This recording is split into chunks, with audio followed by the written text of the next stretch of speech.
Now, you may be wondering to yourself, why is Distance Nerding late today? And it's all young Phil. Once again. Blame Phil, even though all the obvious signs of Phil is here are here. All right, ladies and gentlemen, let's get this started. Woo! I don't like these accusations.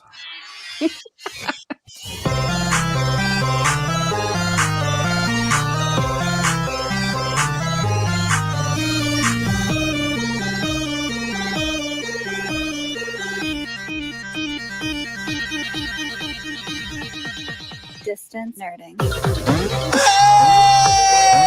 Woo! Hey, it's Raggedy Ann. That was Andy. Thank you. Raggedy Andy. Sorry, Raggedy Andy. Ladies and gentlemen. Identifies as Andy, sir. Ladies and gentlemen, it is Taco Tuesday. You know what that means? You are now watching and listening and experiencing Distance Nerding. Are we? Part of the ComCon Radio podcast family. We're doing great this morning. Yep. We're doing amazingly here. I forgot to hit record, and now I'm late on the recording. Anyway, Oh, look at that. Too busy making fun of everybody else. you bomb bet. She's got some news for us. It's Jen from Fray Comics. Oh, wait. I'm up. He's a recovering Joker addict. It's SHDU.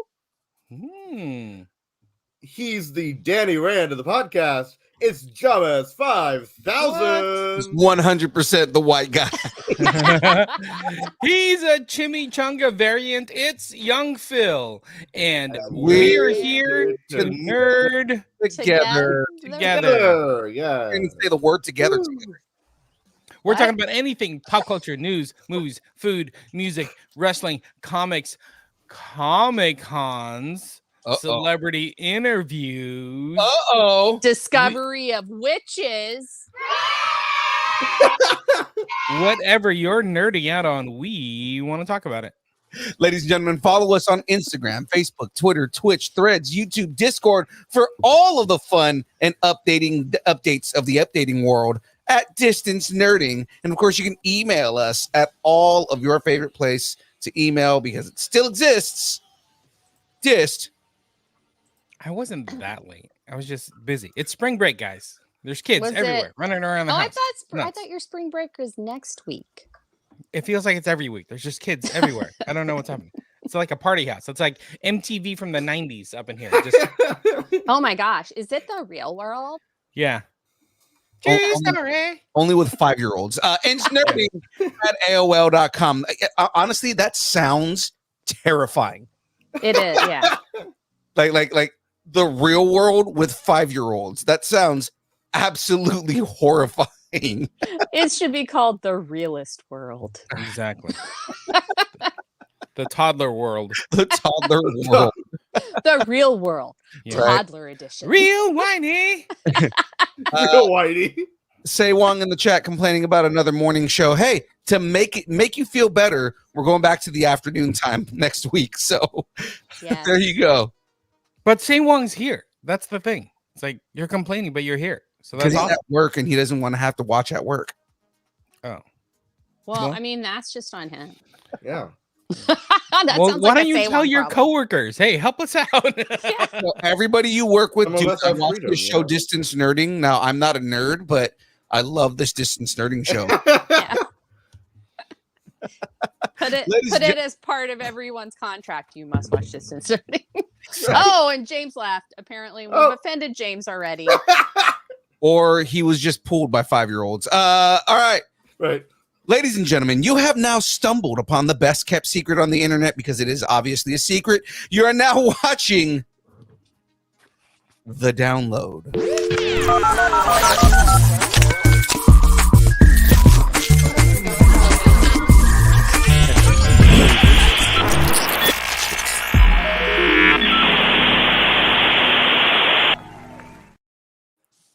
I feel like like I notice new things in that intro every time. I know, right?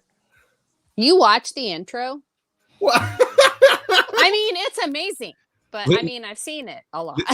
Ian, did you notice that it went from a picture to now being a high def GIF? Yeah. Oh. No, that's cool. Yeah. No, That's fancy. I Hey, think Look at- way I to have a go, video in like 2 graphics weeks. department. Everything's new to me. Well, ladies and gentlemen, this week on deck, we've got the Geekend Update.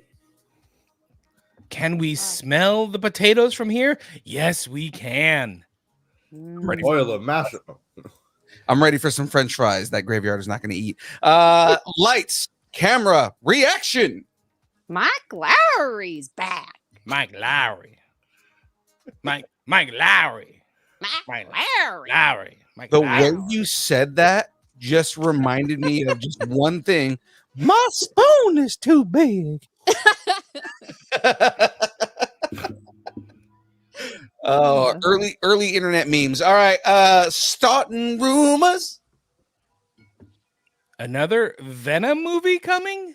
Yes, it is. Yeah.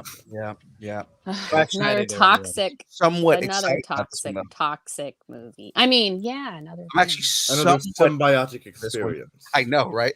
I'm somewhat excited for this one. We'll talk about that. All right, and then of course the download. I like my Big Macs crispy. What?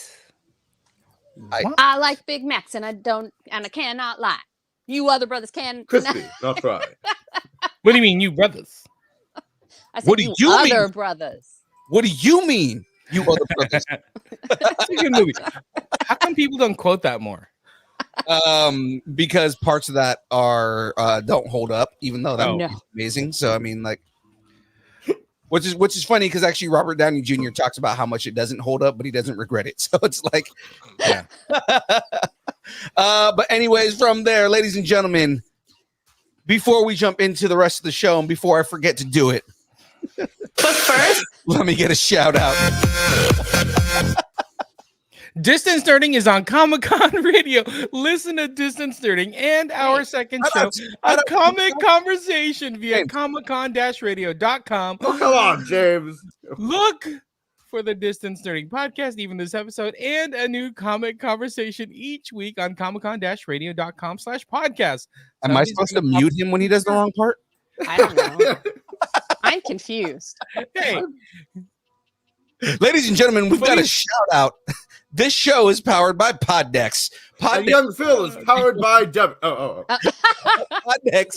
Oh God, we're already off the rails. Poddex are a unique interview question and episode starting prompt in the palm of your hand. So whether you are a new podcaster or an existing broadcaster looking to grow your audience or get more engagement, level up with Poddex and head over and download the Poddex app. Use Nerding10 to get 10% off your order. There is so much more than just Poddex. Of course, we use Poddex in all of our interviews. We also use Poddex for our question of the day on the build. Mhm. But Poddex also has merch, shirts, all kinds of different fun things that are there. So if you are interested in more Poddex, head over to Poddex or head over to your app store of choice. Apparently, actually, it's not in the Google Play Store anymore. So head over to the Apple App Store. The superior one, some would say. Right. Oh, And download the Poddex app. Again, at checkout, use Nerding10. Get 10% off your order. I guess. Yeah. Shout out to Dubby. Hey, Dubby is a brand of energy drinks that may or may not be emerging, created to help focus, concentration, reaction time with no jitters or crash. No maltodextrin, sugar fillers, artificial colors or dyes, and guess what, everyone? It's keto friendly. Dubby contains Neurofactor, a nootropic derived from the coffee fruit. Yes, there is a coffee fruit. Neurofactor helps give your brain focus and clarity, while the 150 milligrams of caffeine and 3 essential B vitamins help you stay alert and energized. Find out more at www.dubby.gg. you Use see, the code. Debbie was emerging. but then somebody turned it to Marvel, and no one's talked about it. Well, it emerged, so now it is an emerged energy. Right, yeah. But then someone Marvel, and again, no one has talked about it. So No you one can talks use about the the code W. nerding10 for 10% off at checkout. Yes. There you go. I like it. That's right. Well, ladies and gentlemen, let's get into the next part here. It is now time for the Geek End update.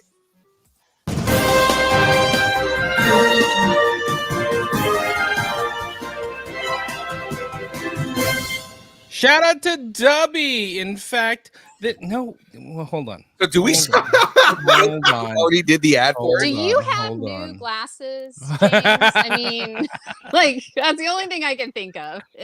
Do we skip Comic-Con Radio now because you already did the ad? No, because I didn't finish. You didn't let me finish it. Comic-Con Radio, everybody. Look for Distance Nerdy and even this episode and a new comic conversation each week on comiccon-radio.com/podcasts. By the way, I was working on some artwork and I showed it to young Phil. Decided not to say anything for like 2 days. I'm like, wow, okay. See, I did not notice that text at all. We're not gonna respond. Okay. But the thing is it I don't mind if that's the logo we go with. It's simple. It's real easy to Wow, simple. Okay, it's simple, everybody. Thanks. Simple. Hard work. It's simple. SHDU, why do I feel like we stumbled on a married couple's inner conversations? Because me and James are basically a married couple. You don't respect my feelings At all. Yeah. Anyway, Comic-Con conversation each week. Comic-Con. Like... Yeah, that's you. That's why we waited for you.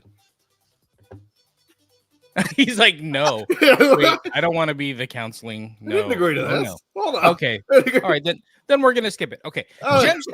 Gem State Comic-Con, April 6th and 7th.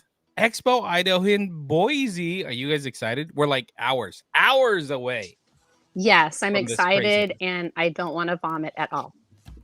It's so you got to take that nervous energy and like channel it into like positive nerd energy. It's going to be great. So what do you know? So many. I think it's funny that you guys think that my nervous energy is not positive because I have a lot of positive nervous energy. I'm just saying that.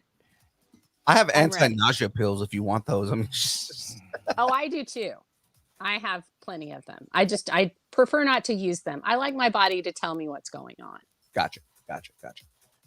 All right. Featuring Sean Astin from Goonies and Rudy's and Lord of the Rings and Stranger Things. Oh my God, I'm so excited for you guys. That's going to be amazing. Colin Baker, the 6th Doctor. Oh my God, that'll be awesome as well. Gigi Edgley. Oh, doing the research on these guests that we have and making the interview questions. You learn so much about them. Yeah. Like I didn't know Gigi did a ton of music, but she does a ton of like almost electronic dance music too. It's so cool. I'm so jealous you guys get to hang out with her. Clem So, who's been in Skyfall and Guardians of the Galaxy, Doctor Strange, Solo, Jurassic Park, Fantastic Beasts. Oh my gosh. Think about the franchises he's been in. Yeah. Major franchises. He's got to have so many stories. And he was in Doctor Who as well. Oh. It's crazy. It's so much. Brian A. Prince from The Predator is going to be there. Spencer Wilding from Star Wars and Game of Thrones. And Dungeons and Dragons. Dungeons and Dragons. Yeah.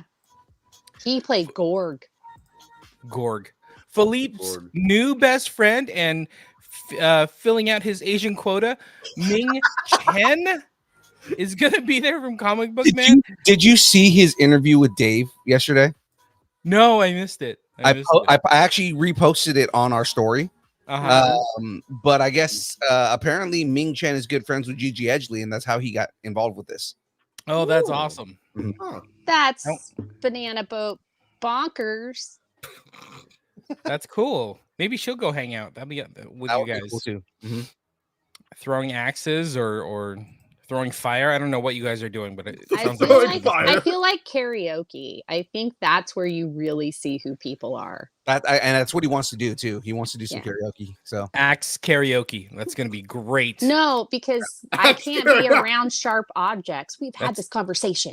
It's like Wild West frontier karaoke, throwing axes and karaoke. It's gonna I'm be down. great. Let's do it. All right. Tony Oliver from Robotech is gonna be there, and Naruto. He's in Naruto.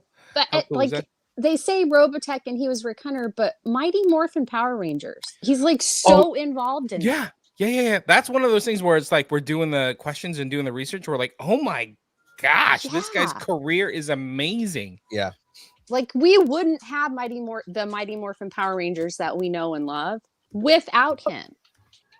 I know. I think you could probably talk the entire panel about Power Rangers by itself, or Robotech, or Naruto. Oh my god, it's gonna be awesome. Yeah. He was in and then- Akira, guys. He was in Akira. That's right. He was in Akira. That's another big one, which is funny because I just made an Akira reference the other day. Just like randomly made an Akira reference the other day, and then we're doing the research, and it's like, oh shit, he was in Akira. Like, look at that. Look at that.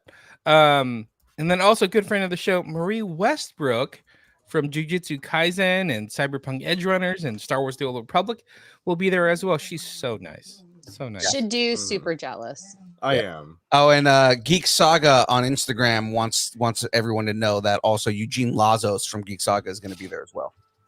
That guy? Who? Eugene? Who? The guy. Please keep the axes away from him. Well, I mean, he's an MP, so Yeah, he wouldn't know what to do with him. he wouldn't know what to do with it. He'd Yeah. drop it. He's on his foot. Ow.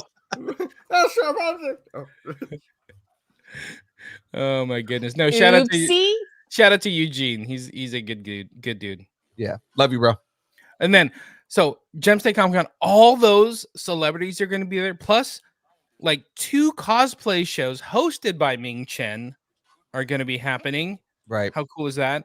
And then there's artists and merch and vendors, and we're gonna have a table giving away free stuff. So come hang out. This is gonna be amazing. So again, April 6th and 7th, Expo Idaho in Boise, Gem State Comic Con.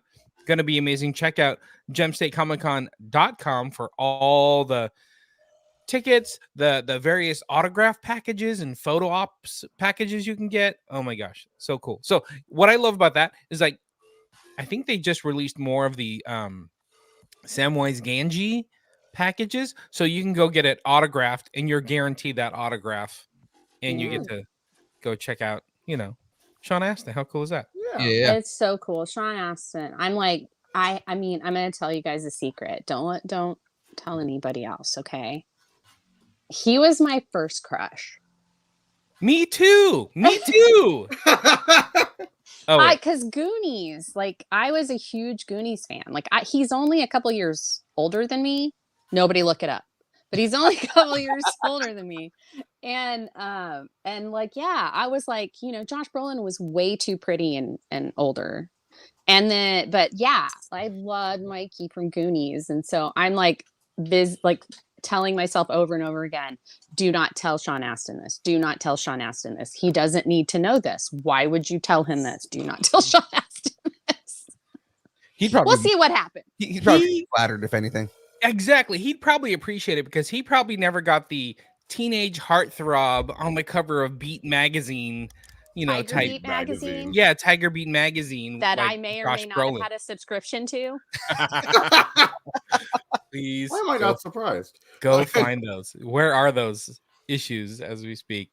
My mom threw them away. Oh. They're in a They basement. are definitely issues. Oh. All right, don't forget gemstatecomiccon.com. Get all the info. I know we ran through a bunch of stuff, but tons of artists as well. Get some free stuff signed. Get some cool prints. Get a free comic book from the con itself. It's awesome. And it's like 3 buildings now. So like Yes. it used to be just 2, and now it's 3 buildings. Because So we it's got our like, own building this year. yeah. So and like we Ooh. just scratched the surface of it. I was looking at the the events and program earlier this morning, and I was just like, holy crap, there's so much going on. There's so many. There's a whole bunch of artists that aren't even like like on the featured list right there, but like like there's a whole bunch of artists that are going to be there, so it's also pretty cool there. And it's a good deal. Yeah. And then Geek Saga also again in the Instagram chat saying toy soldiers with him, it was amazing.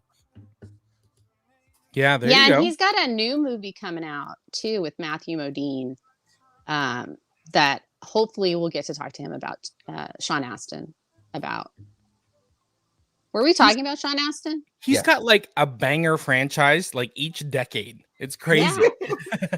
I want to know about his staying power. He's like low-key nerd god. And some Hollywood royalty with his parents and whatnot. So yeah. I can't wait for you guys to have that interview. That'll be good. I've been debating on whether I should wear a mesh crop top to that interview. I'm gonna say for the fans, let's just skip it. Like a mesh crop top, and then just tell them that just compare like biceps with them. So James, I promise that won't happen. Oh, I'm so sad. I'm bringing Creepy Baby. I was gonna put it on Instagram Live. And in Creepy Baby, I will make sure that Phil does not. Eugene said, "Do it." All right, ladies and gentlemen, we got to move on. As much as I want to continue with these jokes, but it is now time for lights, camera, reaction. Quiet on the set. Can we please have quiet on the set? So what do we got up first? Oh my gosh. Have you guys we have the trailer for it, but it's the actual film is out now. And it's on YouTube. Pretty cool. Oh, the Spiderman? Yeah, so it's not called Spiderman. It's called The Spider-Man Within a Spider-Verse Story. It's a Spiderman movie. It's a Spiderman movie. It's Spiderman. Spiderman. Yeah, my name is Harvey Spiderman. Okay. All right. All jokes aside, this is short focuses what happens when Miles Morales, once again played by Shameik Moore, starts to feel the pressure of his life as Spider-Man, which results in a scary, trippy little jaunt through his subconscious. So it's kind of somebody, including Spider-Man, dealing with their pressures of life. Yeah. Kind of a mental health piece. So good on them for doing this. And you know what I thought was interesting? I just looked at all the trailers, and why are half of them about spiders? She's not wrong. It's spring. They start coming out in the spring. And I further retreat into the home. But check this out. The title is The Spider Within a Spider-Verse Story. So I was thinking about it. I'm like, that's an interesting way to title it. I wonder if they're going to do more shorts. That was the plan. They said that the plan is that they're supposed to be doing a couple of shorts that live within the universe to kind of like flesh out the universe even more. Oh, nice. I like that. I want the other one to be called A Spider Who Ghosted You.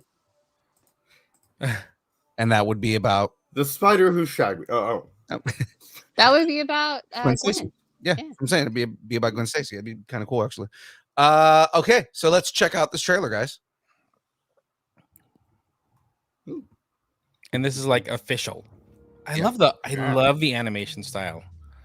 I really have been so impressed with the Spider-Verse stuff and animation wise, because it's so different from anything else that it's almost like a stop motion comic, but it's like 110,000 times better, if that's possible. But yeah, it's the way that they do the frame rates on it, because like that's the whole thing, is that they intentionally have the frame rate the way it is to make it feel kind of like off like that.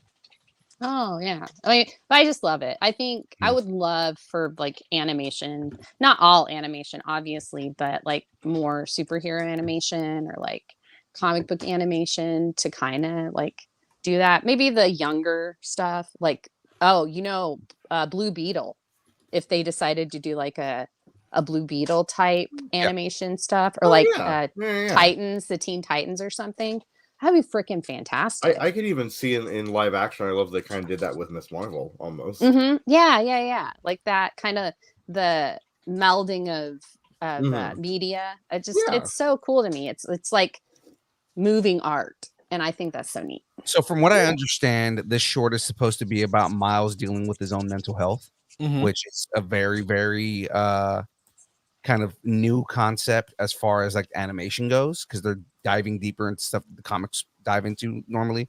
And that scene has him like laying down. You hear his dad in the background, kind of like, you know, what's going on? Is everything okay? And then it cuts to the eyes, and they become like spider eyes. So it's interesting to see what it's going to be. I'm very interested in seeing it, partially because of my own bias on Spider-Man, the Spider-Man, the animated Spider-Man movies with Miles Morales.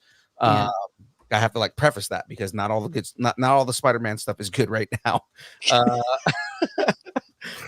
But the animated Spider-Man stuff is phenomenal, and I'm excited for this. So let's start off our round right now. Fray, what is your rating for this? My rating for this is 4,713,000. I think that's right. I don't know. Miles Morales psychological spider eyes out of 10 broken spider visors. Okay. All right. Jahmez, what is your rating on this, sir? I'm gonna go 9.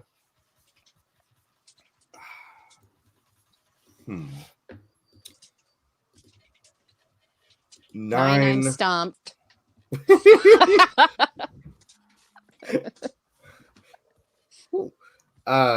9 weird spider demon things. Okay. Out of 10. Oh God, please no. Jahmez, what is your rating, sir? Oh, I've watched it already because it came out. I'm not waiting for you guys. What do you think? I was late. I say I give this 9 spiders out of 10 horror movies, because the other part of this is his dad's watching a horror movie in the next room. 9 spiders out of 10 men. Yeah. What about you, young Phil? I give this 9 internal struggles inside of your own mind with spiders involved out of 10 electric whips.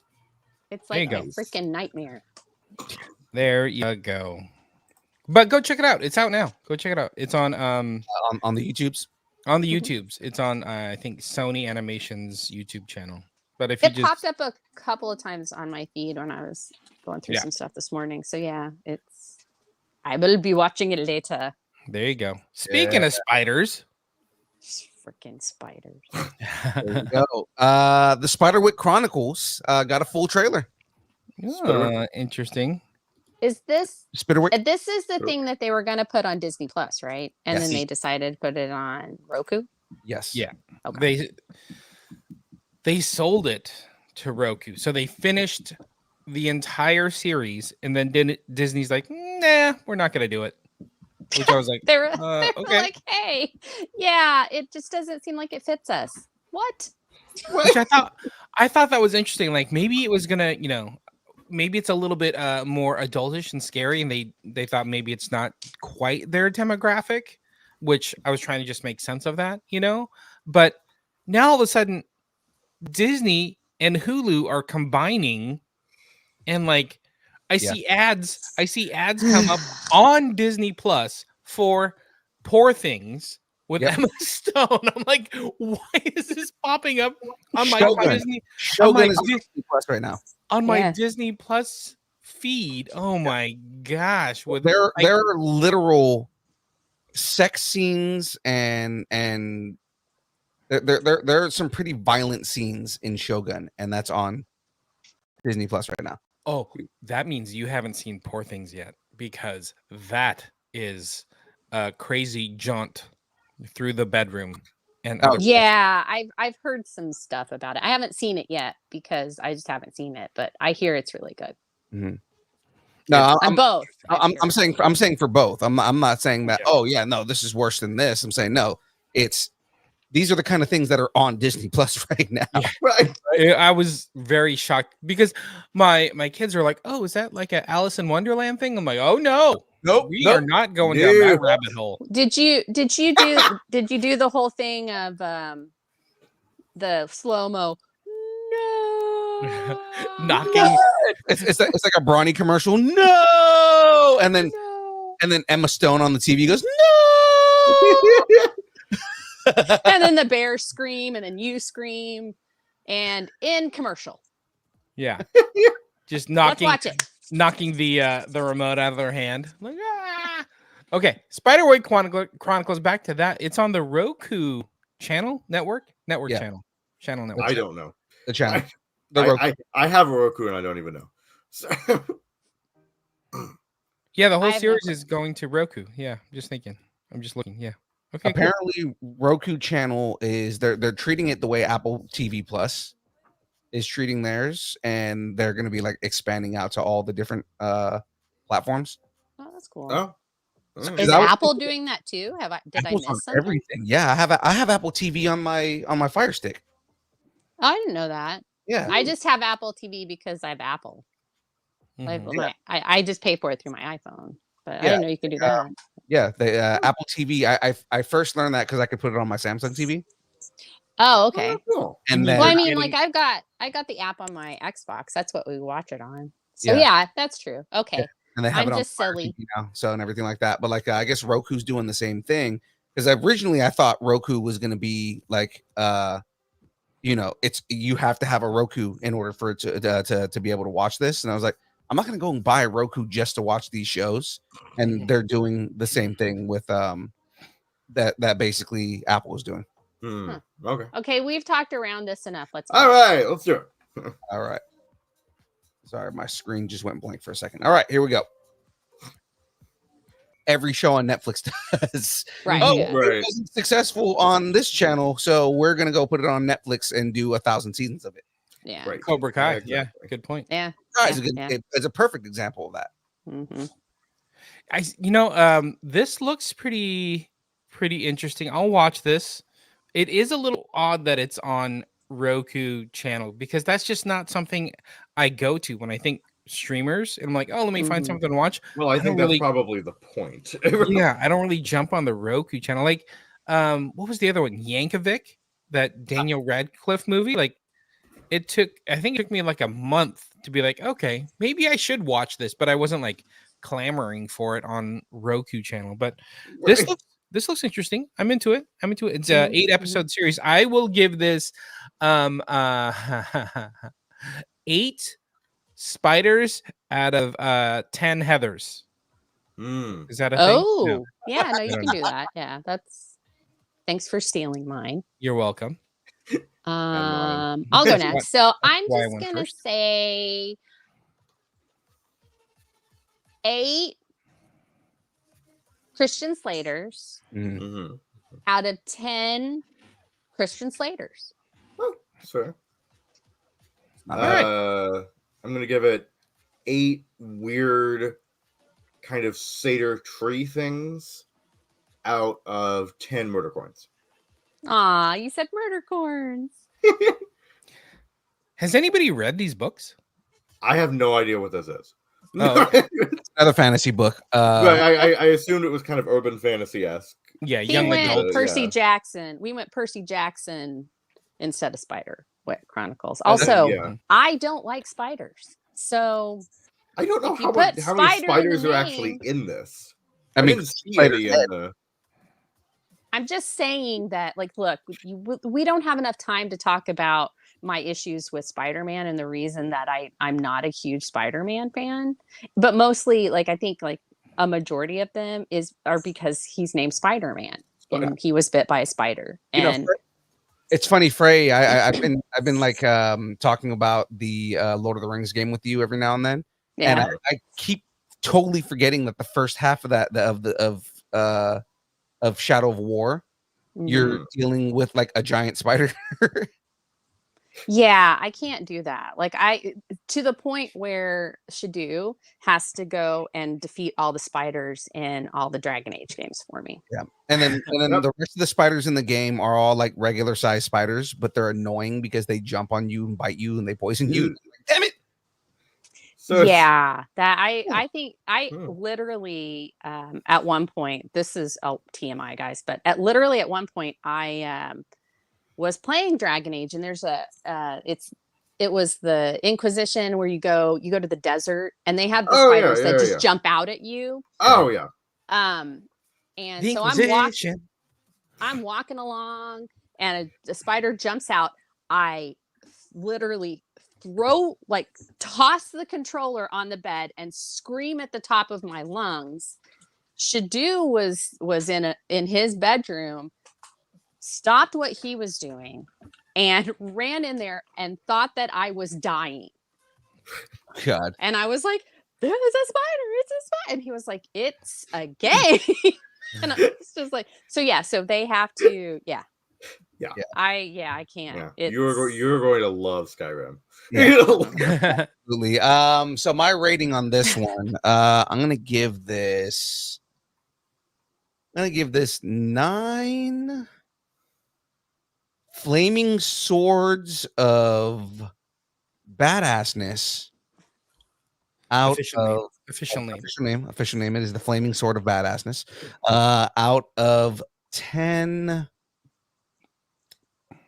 I was gonna say sparkly unicorns, but it's too close to Murdercorns. So out of 10 weird spider legs coming out of Christian Slater's head. All right. I have the spider. I have the spiders. Wait, were those spider legs? I thought those were branches. Yeah, that's what I said. It was weird tree sitter thing. They could have been tree branches. They could have been spider legs. It was weird shit coming out of his head. I was okay I'm with not your sleeping tonight. Okay. Spiderweb Chronicles will be on Roku channel. 8-episode series will debut April 19th. Awesome. Right around the corner. There's a ton of stuff coming out this month. It's great. Yeah. So we have a question. It's this random survey question. Have you ever given somebody a wedgie before or gotten one? I've never no. given one. No, moving on. All right, but I have gotten one. His immediate response. No, we're moving on. We're not at all. Oh God. Hashtag triggered. I cannot hear the trailer, so 0 alones out of 10 Mr. Robots. Oh man. Okay, so let's move on to the next trailer here, guys. I'm excited for this next one. This one looks great. I didn't see it coming. I knew nothing about it until I watched it, and I'm excited. So this one's called Unfrosted: The Pop-Tart Story, and it's Jerry Seinfeld's like directorial debut. Oh, good for him. okay. So he doesn't. He goes from playing an animated bee to this. I think that's great. Yeah, like seriously, was that the last thing he did? Pop-Tarts shouldn't exist. Hey, Pop-Tarts without frosting? What's the deal with that? I prefer Pop-Tarts without frosting. I don't. I know. So let me give some backstory on this. So Unfrosted is billed as a tale of ambition, betrayal, sugar, and menacing milkman. The story is set in 1963 Michigan, a bunch of Michiganders running around, and we'll watch as sworn cereal rivals Kellogg's and Post race to create a pastry that will change the face of breakfast forever. Right? Forever. Really, they're just sweet hand pies. Yeah. Ooh, that doesn't sound as They're sweet ravioli. Is that more appetizing? Sweet hand pies? I love sweet hand ravioli. pies. I Hand pies? love them. You know, sausage rolls are also hand pies, right? Yeah. Also, is that more Just or saying, less appetizing? it's all hand pies, guys. Everything is a hand pie. Sweet hand pies and sausage rolls. That's the name of the episode. All right, here we go. All right. But look, Graveyard Too bad that's not going to be in the and hot audio part of pockets the are episode. hand pies. Hush. Yeah, they are. look, listen to this. The cast: James Marsden, Mhm. Melissa McCarthy, Jim Gaffigan, Amy Schumer, Christian Slater. Oh my gosh, Christian Slater? yeah. Bobby Moynihan is in this from Saturday Night Live. Wow. Max Greenfield, he was in New Girl. He's in it as Mhm. well, along with Hugh Grant and, of course, Jerry Seinfeld's in this. So there's just Do people you think everywhere. Hugh Grant's playing Lofty from Wonka in this as well? You will see who he's playing in this. Okay. It turns out he is playing Oompa Loompa. All right. Hey, You will see who Turns he's out playing, he and is it's the popcorn. great. Whoa. Okay, I'm ready for this. ahead. Let's check the Let's do trailer. it. Let's do it. Let's do it. Do. Woo. I Wanna don't know if tell it's us, just, Fray? you know, Yeah, I've Kelly been Clarkson's eating a in lot this of, too. you know, I was eating a lot of Pop-Tarts there for a while, and I feel like maybe that did it. Do you think? I don't know. Oh my god. That was fucking amazing. Yeah. Even Tom Lennon from Reno 911's in this movie. Oh my I don't think he was in damn. the. I don't think he was Yeah. in the trailer, but Thomas Lennon. Woo. so good. should do. I need your rating, sir. I'm gonna give it 10. Have you ever put butter on out of 10 a Pop-Tart? I have, and it's amazing. It's so freaking good. I've never thought about that. That's interesting. Yeah, I've done that before, and it is great. You know what's better? You actually melt the butter Mhm. and put it like in a little sauce thing, and you dip the Pop-Tart into it. Oh my gosh, like a compote. You make a It's compote. like it's so decadent. See now what I'm thinking is like, you know, that makes it a little soggy. If you get a unfrosted Pop-Tart, put butter on it, and then toast it. But like instead of toasting it, putting it in the oven. It's gonna take a little longer, but put it in the oven, and you get that buttery Toaster like, oven. buttery Toaster crust. oven it. Toaster oven actually is good. You get broiler. buttery crust. Broiling actually would be good too. So in that way the butter melts into the crust and it just becomes like croissant like. That just sounds like, Well, I mean, you'd have to do a good egg wash then. yeah. Oh my god, this is something that we need to try.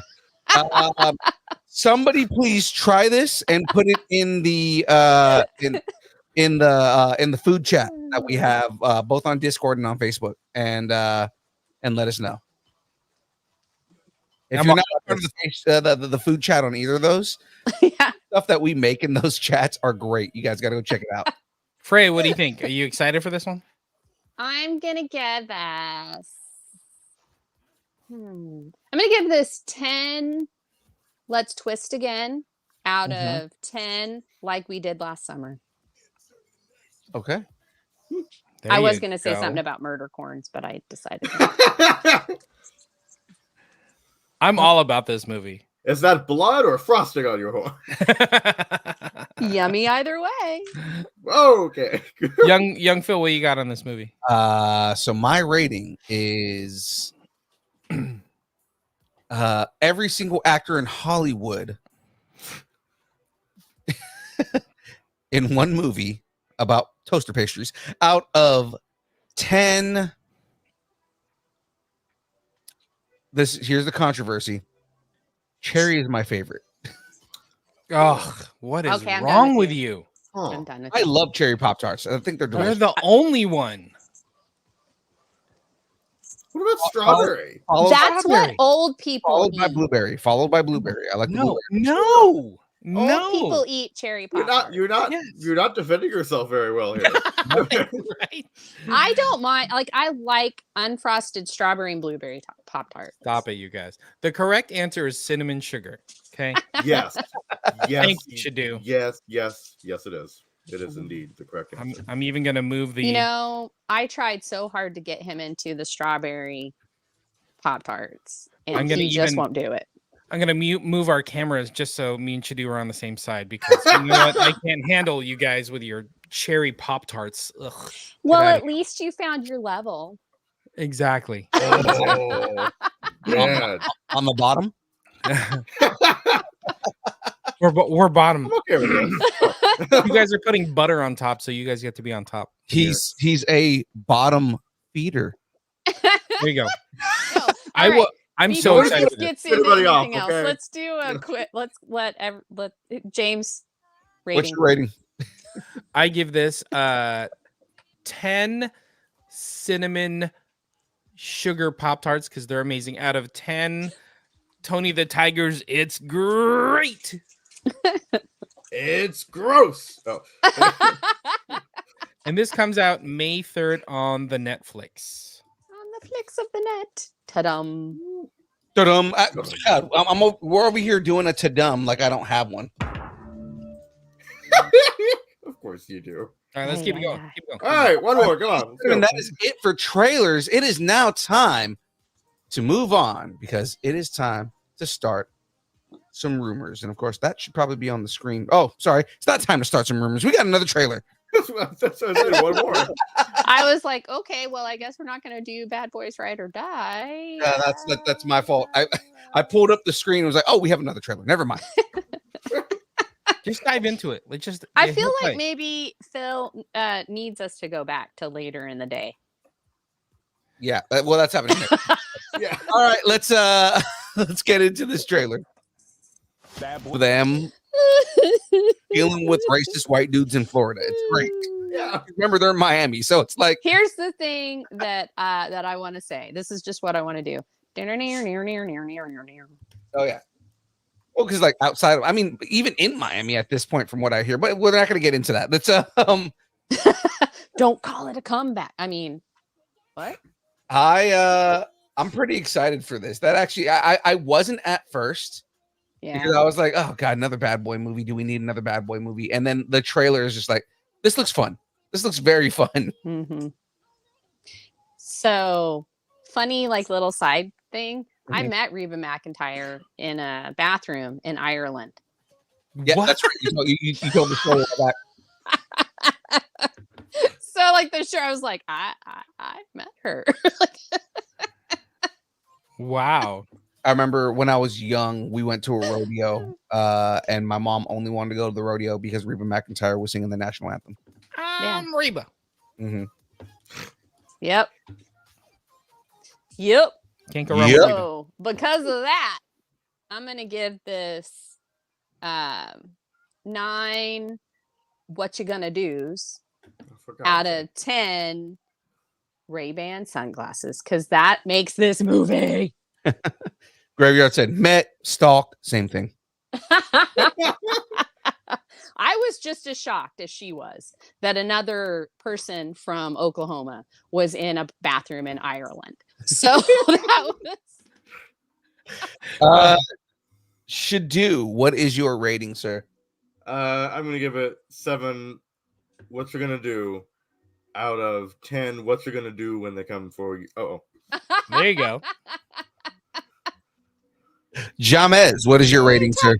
Give me 9. I want 9 slow-mo explosion shots out of 10 Mike Lowry's.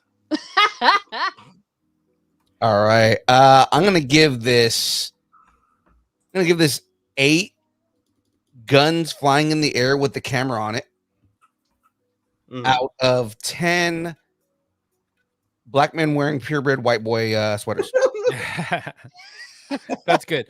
So Bad Boys 4 is scheduled to come out June 14th, 2024. Perfect summertime movie. You know what I'm saying? Get your popcorn. Go have fun. And the living Graveyard said is 7 slaps heard around the world out of Martin. He's And not a wrong. partridge in a pear tree. Oh. You know, DJ Jazzy Jeff and the Fresh Prince had a song called Summertime. Mm-hmm. I guarantee you, because this is the first movie that Will Smith has done since the thing, because he got pretty much dropped from everything else. The kids call that canceling. They need to do at least one scene in the movie where he slaps the shit out of somebody. It would be great if they got Chris Rock to come and do it. Wow. Oh my God, no. If they got Chris Rock to come and slap the shit out of him. Yeah, Yes. that would be amazing. That would be so good. And then he goes, okay. It's like, you know what? Okay, Okay. fair. It's gonna be like the best thing would be if they open the movie with Will Smith's character sleeping with a woman, right? Chris Mhm. Rock comes and comes in. It's like, you know, his girl or something like that, which is kind of messed up still. But like, you know, Chris Rock slaps the living shit out of Will Smith and he goes, "Okay, I deserve that." Yeah, that would be great. I don't think it'll happen though. No, No. would it be No, no, no. amazing if it did? But like that would be a great opening scene because it's also that establishment scene that Mike is still like, you know, a playboy and everything like that, Yeah. right? And like the husband comes and slaps the shit out of him, and rather than getting mad, he's just like, "Yeah, I deserve that." Right. Yeah. Anyways, that is it for trailers for real this time. Yes, For really. real, for real. Actually, we were just have no. rehearsing the other side. Yeah, no, I was kidding. It was jokes. It was all jokes. Yes. Ladies and gentlemen, it is now time to start some rumors. Oh wait, that should probably be on the screen first. There we go. Don't know where to get in their nose, but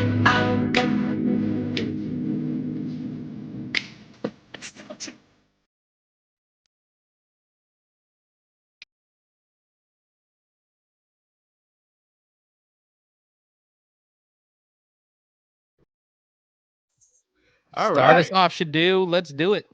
Hello there. Oh, is Oh. it me you're looking for? hello there. Good. Glad. Ewan McGregor has been vocal about wanting a season 2 of Obi Wan Kenobi. Even if that doesn't happen, the actor is, quote, pretty sure that he will have the opportunity to play the Jedi Master again. While speaking with Lad Bible, okay, Yeah, lad. McGregor addressed season 2, saying that he's yet to hear from the studio about any plans, saying, "I love doing it. I hope we get to do another one. I'm sure we will. I'm pretty sure, you know. That's a good Ewan McGregor. That was. I've Really got a good. few years yet before I'm the same age as Alec Guinness was in A New Hope, so there's time to tell more stories there." So, Yeah. talkers on the table, will we ever hear "Hello there" again? Hello there again. Again. So, did anyone notice the theme? Yes. Is it me you're looking for? There we go. I It's can Lionel see Richie. Oh. That your broke ass ain't got 5. I'm sorry. I do believe we're at least going to get another season of Obi-Wan or of Kenobi, or we'll see another appearance of Obi-Wan. So my tacos are on the table. Yeah. I really want to see a Harrison Dula Obi-Wan scene. And yeah, I'm just going to say that. Wherever it goes. I mean, you know, she's single now. Okay. Did they get So- divorced? No, Harrison Dula's single. Oh, I was going to say, what the hell? Because Kanan Jarrus ain't alive anymore. Right. He's unalived. Okay. Spoiler well, alert. My tacos are on the table. I think he's willing to do it. They have a successful show. I think there's something where Ewan McGregor comes back as Obi-Wan, and that's something everybody would recognize. You know, Right. this isn't something in the new era of, you know, Disney Star Wars. This is something that can be grounded in what people love. Right. So Yeah. but I think Iger would go like, you know what? If we're gonna bring Ewan back, let's do it as a movie and make it a big blockbuster movie. So I'm sure he would. Yeah. My very melty, somewhat metallic, so uncivilized tacos are on the table. Oh, it's so good. Move along. My more Ewan McGregor in just about anything, because I love me some Ewan. Tacos are on the table. Hello there. Move along. I love it. All right. I had an excuse because I was like, I've got both Obi-Wans on the same board. I need so moving on from here, guys. We got some Batman rumors in here. Because yes, we do. Or Tails. A new rumor is making the rounds online claiming that Boyd Holbrook is in talks to play Harvey Dent, aka Two-Face, in Matt Reeves' The Batman Part 2. Holbrook has some experience playing bad guys, having played Donald Pierce in Logan and the Corinthian in Netflix's The Sandman. And most recently, he played Caber in Indiana Jones and the Dial of Destiny.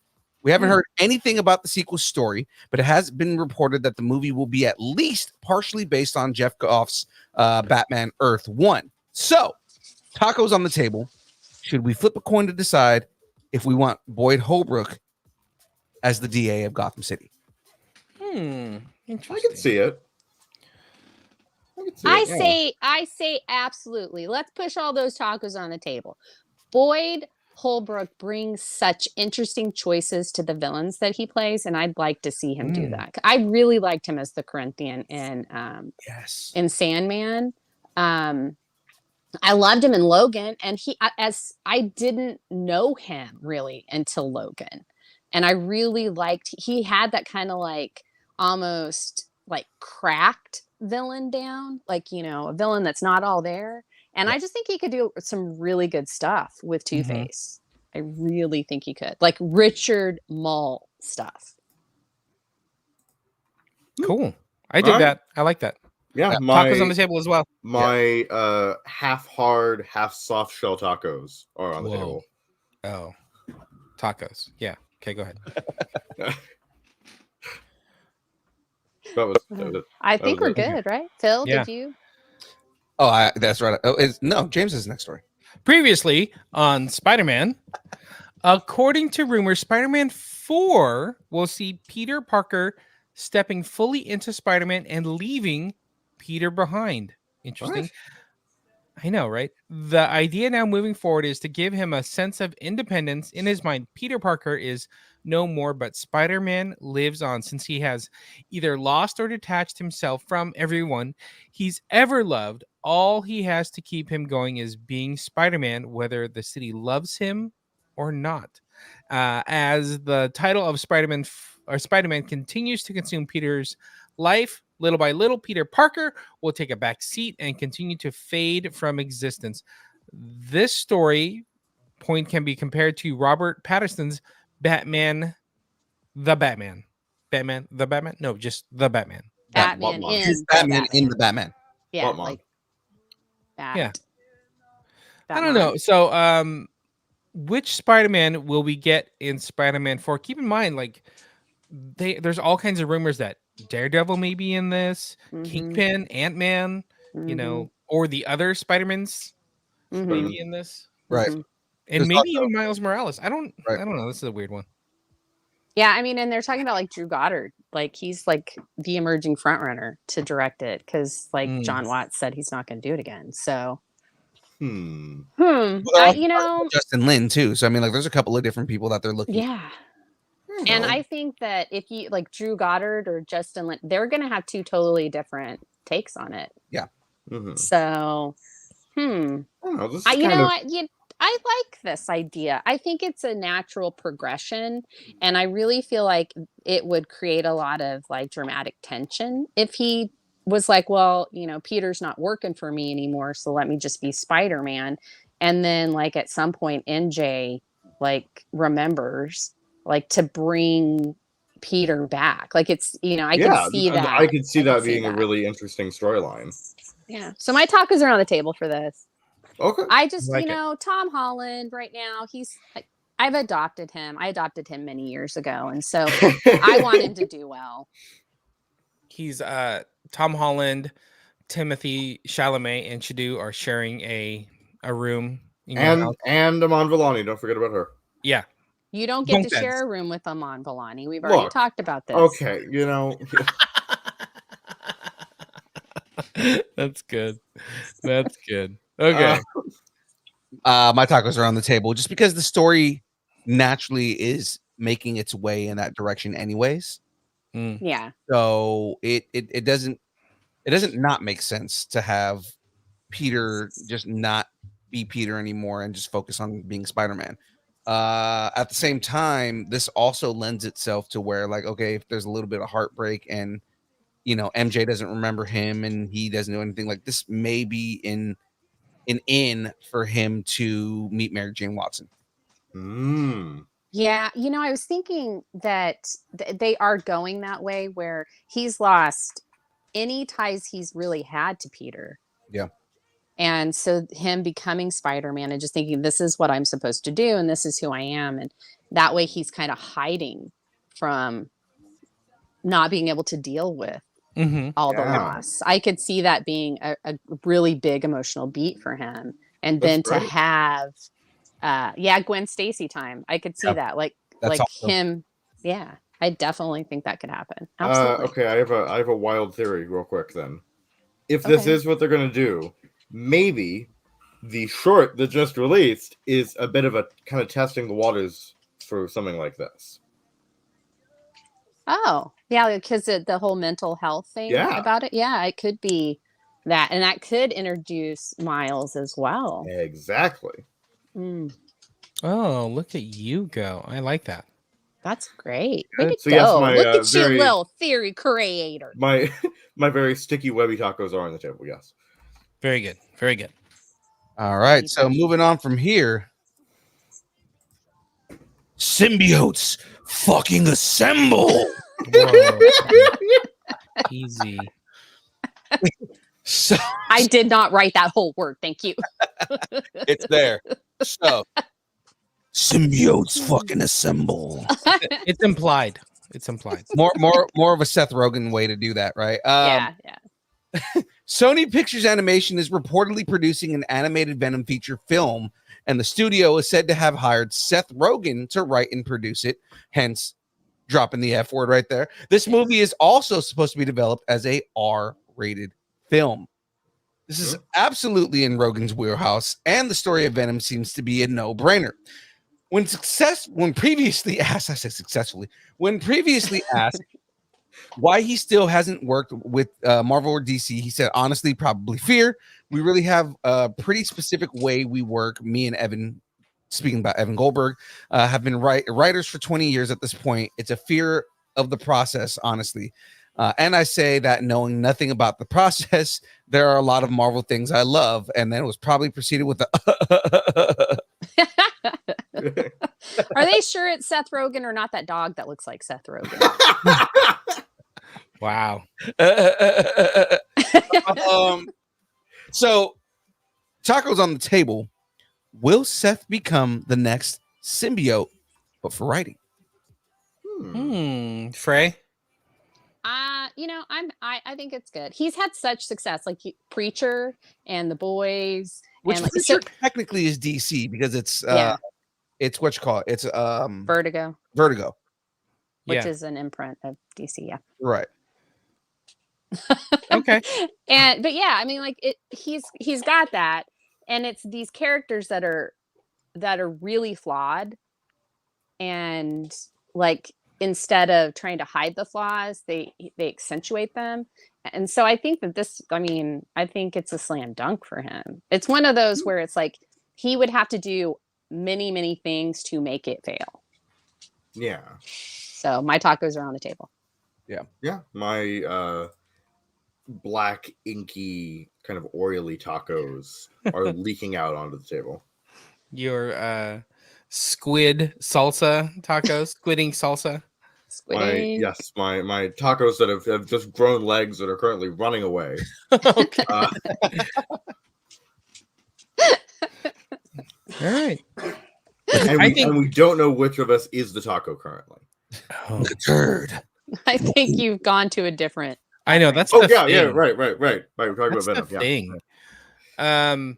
My tacos are on the table. I think he's been successful so many times with his producing like smaller IP. I think he's gonna get a shot at doing something with Marvel or DC. So yeah, I could see him doing Venom. So tacos on the table, young Phil. My tacos are on the table. Mostly just because Seth Rogen understands comics and understands adapting comics into visual platforms. I mean, The Boys, Preacher. God, there's another comic book property that he produced that turned out really good too. I'm trying to remember what it is, but like Teenage Mutant Ninja Turtles. that's right. TMNT is another one. Like he understands kind of nerd properties, right? Like he's one of the he's somebody who doesn't just go like, I'm gonna go and rewrite this property and it's gonna be completely different and something that has nothing to do with anything that the character has. Venom live action, I'm talking about you. You know, but it's like he's not just like tangentially taking characters and saying, I'm gonna write a brand new story that has nothing to do with the character, but the character is gonna be in it. He actually writes everything around the characters. So again, The Boys is not exactly like the comic book, but it's in that essence of The Boys, right? Preacher was shot for shot exactly like the comic book. So it was just like, it was almost scary how much it was like the comic book. And then TMNT was a whole new IP that took them into a new generation, but still held strong to what TMNT is. So I think that he, given the ability to do a Venom movie, he'll do the right amount of violence with it. He'll tell the right story, especially because it's animated. More than likely, he's going to be able to use Spider-Man inside of it and everything like that. And if he's doing Venom, then he can even do something where Venom's already established as a character, not go into the origin or anything like that, and go right into something like Agent Venom with like Flash Thompson. Yeah. Ooh, yeah. There's a lot of possibilities for Venom because, man, they use those symbiotes a lot. Yeah. And because now, it's more mainstream, people know about the symbiotes between video games and the Venom movies. You don't have to go and explain the origin. I mean, the origin is still kind of murky because they haven't told a proper origin story aside from Spider-Man 3, which origin was right, character was wrong. But they they did a really good job of that. So I think that given that, he could do something really good. You know what I mean? Yeah. So my tacos are on the table. So let's go ahead and move on. All righty. So New Age, New Wave. Is X-Men 97 just the beginning? You'll understand. If you were alive or know anything about the 90s, you understand that. Yeah. A new rumor states there have been discussions about exploring a Marvel 90s animation universe, which would most likely be explored through X-Men 97 at this time. The report adds there's potential for more projects to be developed within this universe, the most likely candidate being a sequel series to Spider-Man the Animated Series. Yes. But this is still very early in development as an idea being tossed around. The Spider-Man series did end with a huge cliffhanger as Mary Jane Watson was missing still, and the Spider-Verse was even in play. So other Marvel shows that they could consider, though, are like Fantastic Four, because they had something in the 90s, Incredible Hulk, That show was great. Iron Man, Silver Surfer, and the Avengers United They Stand. So there's a lot in that 90s. I remember the Iron Man series starting off. That's the one thing that that sticks out of my head is in the opening credits. The Mandarin like closes his fist and all of his rings light up. So well, and like the 90s shows did cross over a lot. So like, and so I mean, could this be like the future of Marvel animation? Could they go back to the 90s and that's how they basically revitalize their animation? I'd be so for this. Yeah. So like, are the 90s the new vibe in animation? I have two things. Like that's Okay, go for tacos. it. That's the tacos on the table thing, though. Is Okay. are the 90s the new vibe in animation? So All right, Go for it, but yeah, Shadu. go for Let's it. do Go this. for it, So, Shadu. First thing, I think this is, as we've mentioned before, is probably setting up the X-Men coming into the MCU as well. But it could be specifically from this universe in some way. And so they could be like, they're exploring this universe. So when we see it in the MCU, we recognize it. Like it's going to be universe and like Secret Wars. Yeah, exactly. Or something, and then that's where the X-Men come in. Yeah, actually, They're these X-Men. yeah, because then you don't have to do origins on the characters. Exactly. And everybody loves you again because like, oh, it's these people in live action. Second thing, this is not 90s at all. But I would love to see a sequel to I don't remember exactly when it was, but the Avengers Earth Mightiest Heroes. Oh yeah. That one, because that was my childhood. So I'd love to see a sequel to that. So I hope that with the success of X-Men 97 and all of that now, that they're going to start bringing back a lot of the other animated stuff, even if it wasn't in that era. Yeah. Yeah, I like that. Yeah. I like that. Right here. So tacos on the table. Yes. And yes, my very let's see here. David Bowie. My fantastic green kind of metallic, also metallic, and united tacos are on the table. Young Phil, what do you think? Oh, my tacos are 100% on the table because X-Men 97 already just 3 episodes in is highly successful, highly rated. Everybody loves it. It's one of the most watched shows on TV right now, or just like out there right now, because like they've like broken records with the amount of like views that they've gotten with it. So it's like it's ridiculously successful. I do not see them saying, you know what, let's leave money on the table. Right. No, especially Disney. I don't see Disney saying, let's leave some money on the table, man. Money on the table. Are they bringing it? Oh, yeah. So like I see them doing Spider-Man. I see them. I mean, given that this is the same universe, these characters already live within this universe. Because it is a continuation of an old series, which means it would be dumb for them not to bring it back. So I see them going through and doing everything. My tacos are on the table because, I mean, like I would throw them and shatter them. That's how much I want this to happen. But yeah, I really think that it's a good way to reboot their whole animation. Because it's kind of been lacking, besides the Spider-Verse stuff has really been lacking lately, and I just think that they could do that, and I think they could actually surpass DC in animation if they go this route. Absolutely. Yeah. All right. Jahmez, Yeah, I agree. Okay. I like this. I want to make it happen. Iron Fist will return. Maybe. Maybe. That's a big maybe. It looks like Iron Fist star Finn Jones might be teasing his return for the role of Danny Rand. While Marvel has made Netflix Defenders shows canon, not everyone seems to be returning. Jones recently shared a photo on his Instagram story that featured a Power Man and Iron Fist comic inside a travel bag. There was also a copy of the Never-Ending Story, which could be some other kind of clue to what he's doing.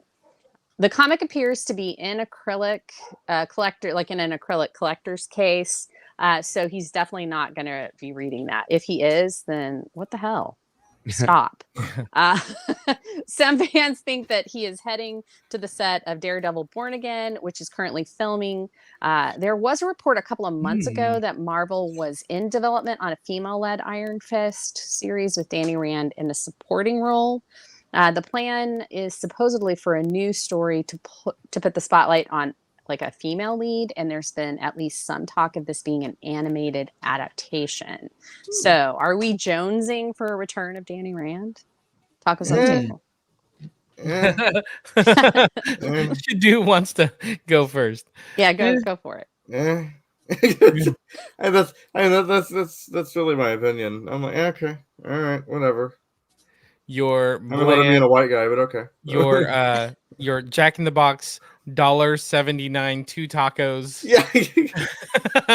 my very, very greasy, very white tacos are yes. I don't know if they're on the table. They're like kind of teetering on the edge of it.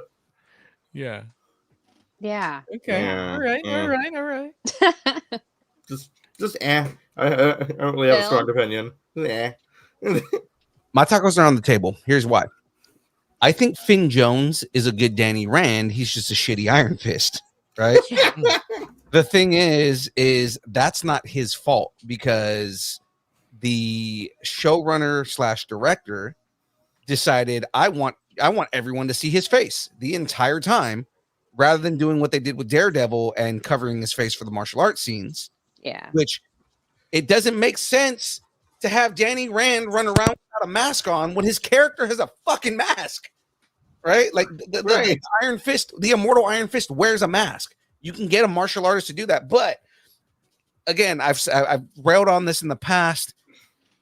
What was it, Shane Black or whatever his name is, the guy who was the showrunner for that, who was also the showrunner for Inhumans, was known for bringing shows in under budget, so in that way they could save money.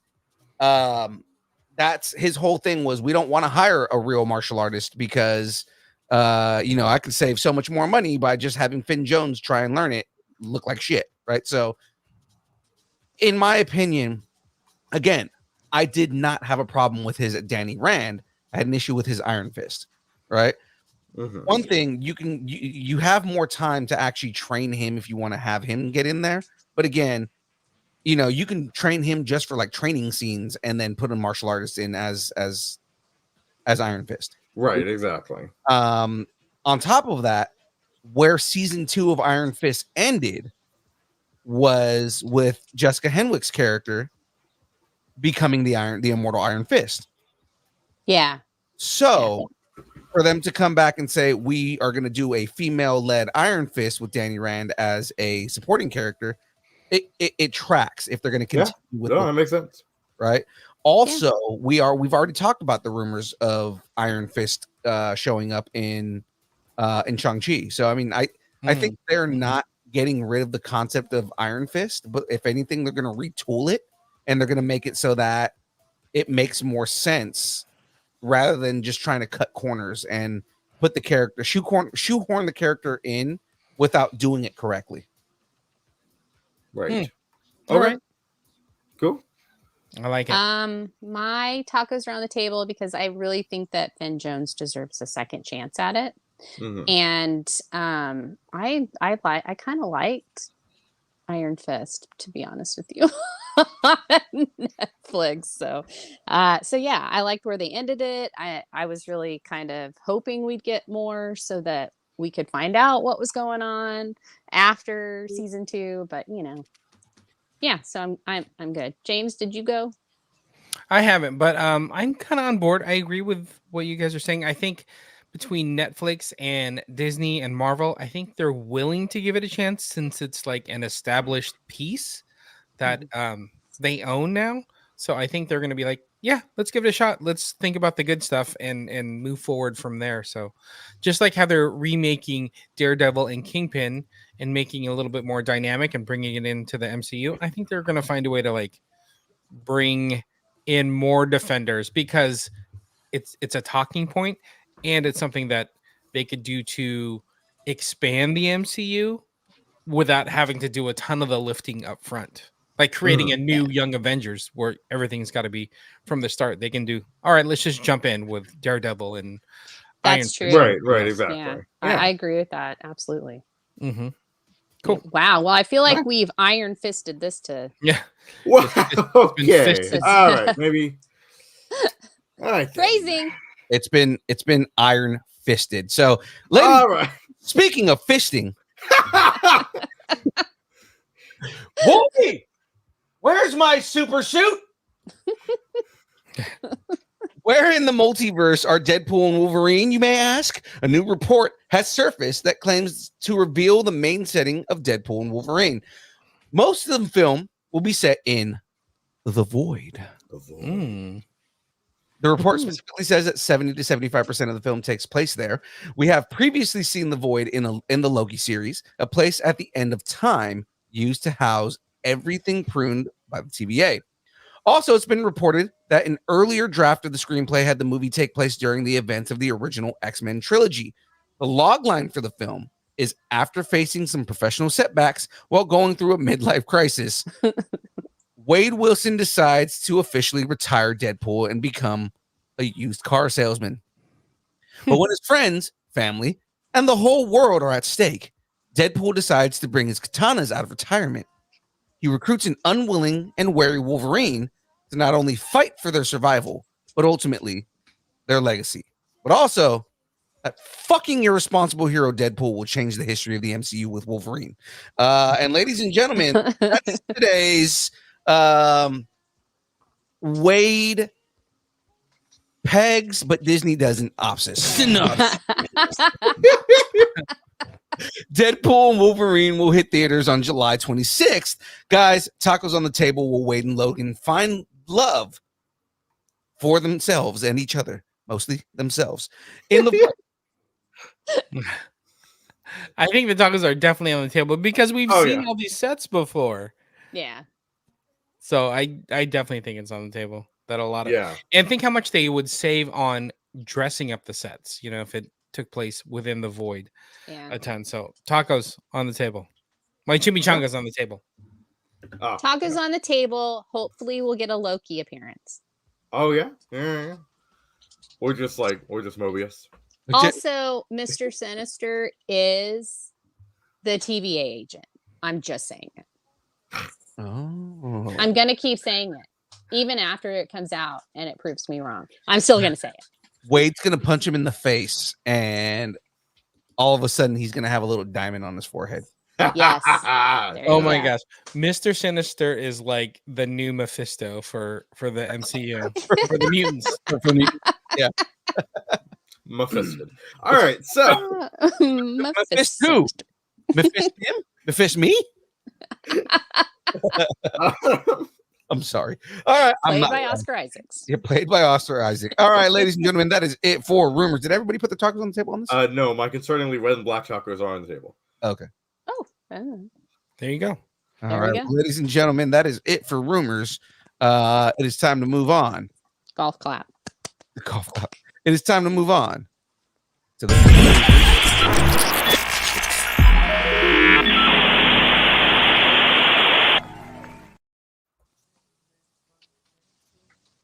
All right. Where are we at? Oh, it's me. Hi, I'm the problem. It's me. From Chicago to Asbury Park, New Jersey. Born in... I can't do a Bruce Springsteen. Born in USA. Yeah. Jeremy Allen White might be joining. It might be going from the bear to the boss. A new report suggested that White is the top choice to portray Bruce Springsteen in Deliver Me From Nowhere, a new narrative film centered around the rock icon. Man, Bee Gees and the boss. Deliver Me From Nowhere would be written and directed by Scott Cooper and produced by departing Netflix chief Scott Stuber, as well as Gotham Group's Ellen Goldsmith Bain and Eric Robinson. That's a lot of names. Yeah, Springsteen and his manager, John Landau, are reportedly actively involved in the film. Born in the Opsis, Dancing in the Dark synopsis is what we have a Born in the Opsis, Dancing in the Dark synopsis. Born in the Opsis. Based on Warren Zane's 2023 book, Deliver Me From Nowhere, the making of Bruce Springsteen's Nebraska. What? The making of Bruce Springsteen's Nebraska. Deliver Me From Nowhere. Deliver Me From Nowhere tracks the behind-the-scenes production of Springsteen's album, Nebraska. Okay, that makes sense. Yeah. Which is regarded to be his most important record. No, I don't think I probably have heard stuff from it. I'm sure I have. But yeah. According to the book's description, Nebraska is rough and unfinished, recorded on cassette tape with a simple 4-track recorder by Springsteen, alone in his bedroom, just as the digital future was announcing itself. And yet Springsteen now considers it his best album. Seems a little depressing. Yeah. Just the way he recorded it. Yeah. No date when we will be delivered from Nebraska. Okay. All right. Yeah, but I could see Jeremy Allen White being alone in a room with a cassette player, just like doing all that. Jeremy Allen White is pretty much in everything now, right? Like, I mean, he started off as my boy Lip, and then now he's just in everything, and I love it. Yeah. You Yeah. guys watch the Bear? Yes, the Bear is great. Haven't. We need No. to. It's on the list. Really great show. Really great show. The dinner scene in season 2, the best. Okay. Once you watch the Bear, it'll make sense, and you'll be like, oh my god, this is insane. He just drive a car into their living room. Don't spoil it. No, that's not even the craziest thing that happens in that scene. Okay, so it's like it goes crazy. Woohoo. All right, let's keep you going. All right. Well, let me change that. Okay. Will we get variants of chimichangas? Well, more than likely, we're gonna get variants of tacos. Beef, chicken, pork. Are those just variants, or is like chicken tacos just a variant of a regular taco? Yeah. Oh my god, my mind is blown. Taco variant. Oh jeez. I mean, Dinosaur. Yeah, it's all variants of al pastor, anyways. So A tostada is just a variant. It's just a smush taco. 100%. That's 100%. A tostada is just a flat variant of a taco. Yep. Wow. All of this.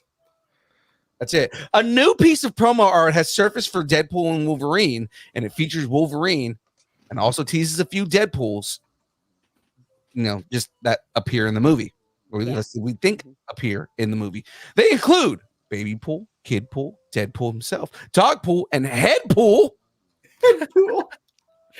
I'm so excited that if it's really like, I mean, it looks like it's Head Pool in the picture, but like if it's Head Pool with the propeller hat, that's like, Yeah, that's the way he is in the comics, right? Like I and knowing Ryan, he would 100% do the propeller hat. But anyways, Deadpool and Wolverine will punch, kick, stab, slash, shoot, snicked its way into theaters on July 26th. Nice. Oh, it that's says cool. Yeah, it says Nick right there.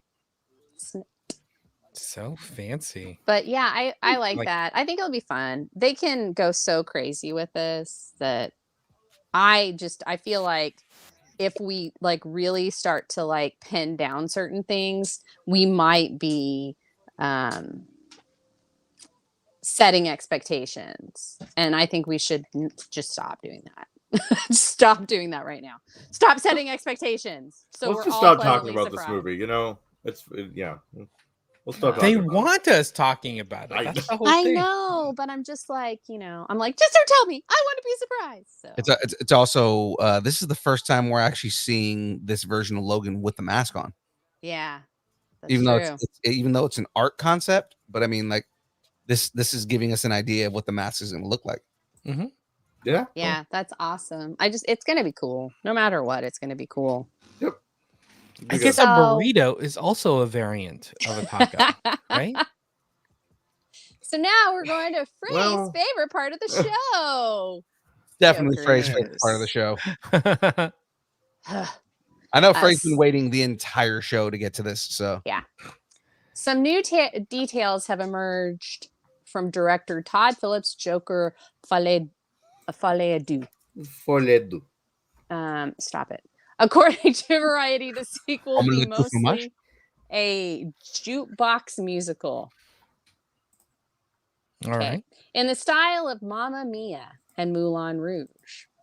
The film is said to feature reinterpretations of at least 15 very well-known songs, including That's Entertainment from 1953's The Bandwagon. The movie is also inspired by Francis Ford Coppola's infamous 1982 movie flop, One from the Heart. When is a jukebox musical? I know what a jukebox hero is. that's the only thing that's been in my head for the last 5 minutes here. Like, I was waiting for us to finish everything for me to go, I'm a jukebox hero. Yeah, I mean, it's like I think that this is going to be really interesting. I won't ever see it, so that'll be fun. Because I haven't watched the first one. I refuse to. It's Joker and Joaquin Phoenix, and I am not fond of either thing. So that tells you exactly where I go. If this were a tacos on the table situation, my tacos would be running away from all the tables. They almost hit the trifecta. If they had just like an army of spiders in it as well, this would be like your anti-movie. This would be Fray will never see this kind of movie. So anyway, for those of you who are going to see it, it is scheduled for release on October 4th of 2024. You will not see her there. All right. No, I will not be there. Even if I was paid to go see this movie, I would say no, thank you. So all of you out there, expand our viewership so that way we get paid off of ads and I can pay to go watch this movie. No, I'm not watching it. I'll put cotton in my ears and a blindfold on. What if James Gunn was like, "Hey, Fray, thanks for all your hard work. Can you actually watch this movie real quick?" I'd say, here's look, tickets James, for free. I really appreciate you, and I think it's great, and I really want our dogs to hang out, but just let me come on the set as Superman or Supergirl, or you know what, put me in the Amazon's TV series. Just I'll be like in the background, like a tourist or something. I don't care, but do not make me watch this movie. He's like, yeah, let's do all that, but can you just watch this movie real quick? And I would respectfully decline. Wow. Sorry, James Gunn. Like I need I specifically need your feedback on this movie, Fray. If Chris Evans asked me to go to this movie as his date, I would respectfully decline. What if Chris Evans was like, I'm secretly in this movie? I would say, that's fantastic for you. I'm so proud of you. I'm still not watching it. Jeez. Well, sticking firmly in the realm of Joker stuff. Why is my name on this one too? Fray's second favorite part of the show, more Joker news. There you go. She's like, why?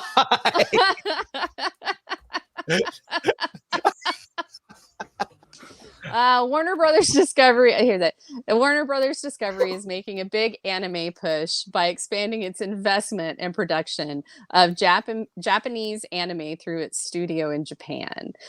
They are seeing a lot of success with their anime projects, and they want more. This news comes as they are stop writing stuff. This news comes as they are planning to release its DC anime series Suicide Squad. Isekai. Oh, and it's even there on the thing. James Gibbon, WBD president of Asia Pacific, said in a statement, "We have a Japanese anime studio which has been producing 5 or 10 anime series per year over the last few years.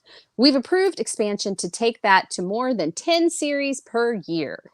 This Japanese anime that comes from original IP.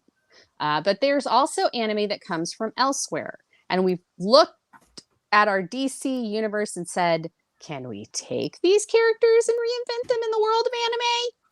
Which is not straightforward because you have to do it the right way. You have to work with the right studios to make it happen and to build your fan base. At WIT Studios or WIT Studios, the anime studio, launched in 2011, and since then they've produced over 80 projects that include a mix of high quality anime, live action series, and movies. Some of these projects include JoJo's Bizarre Adventure, Record of Ragnarok, and Batman Ninja. So the Suicide Squad Isekai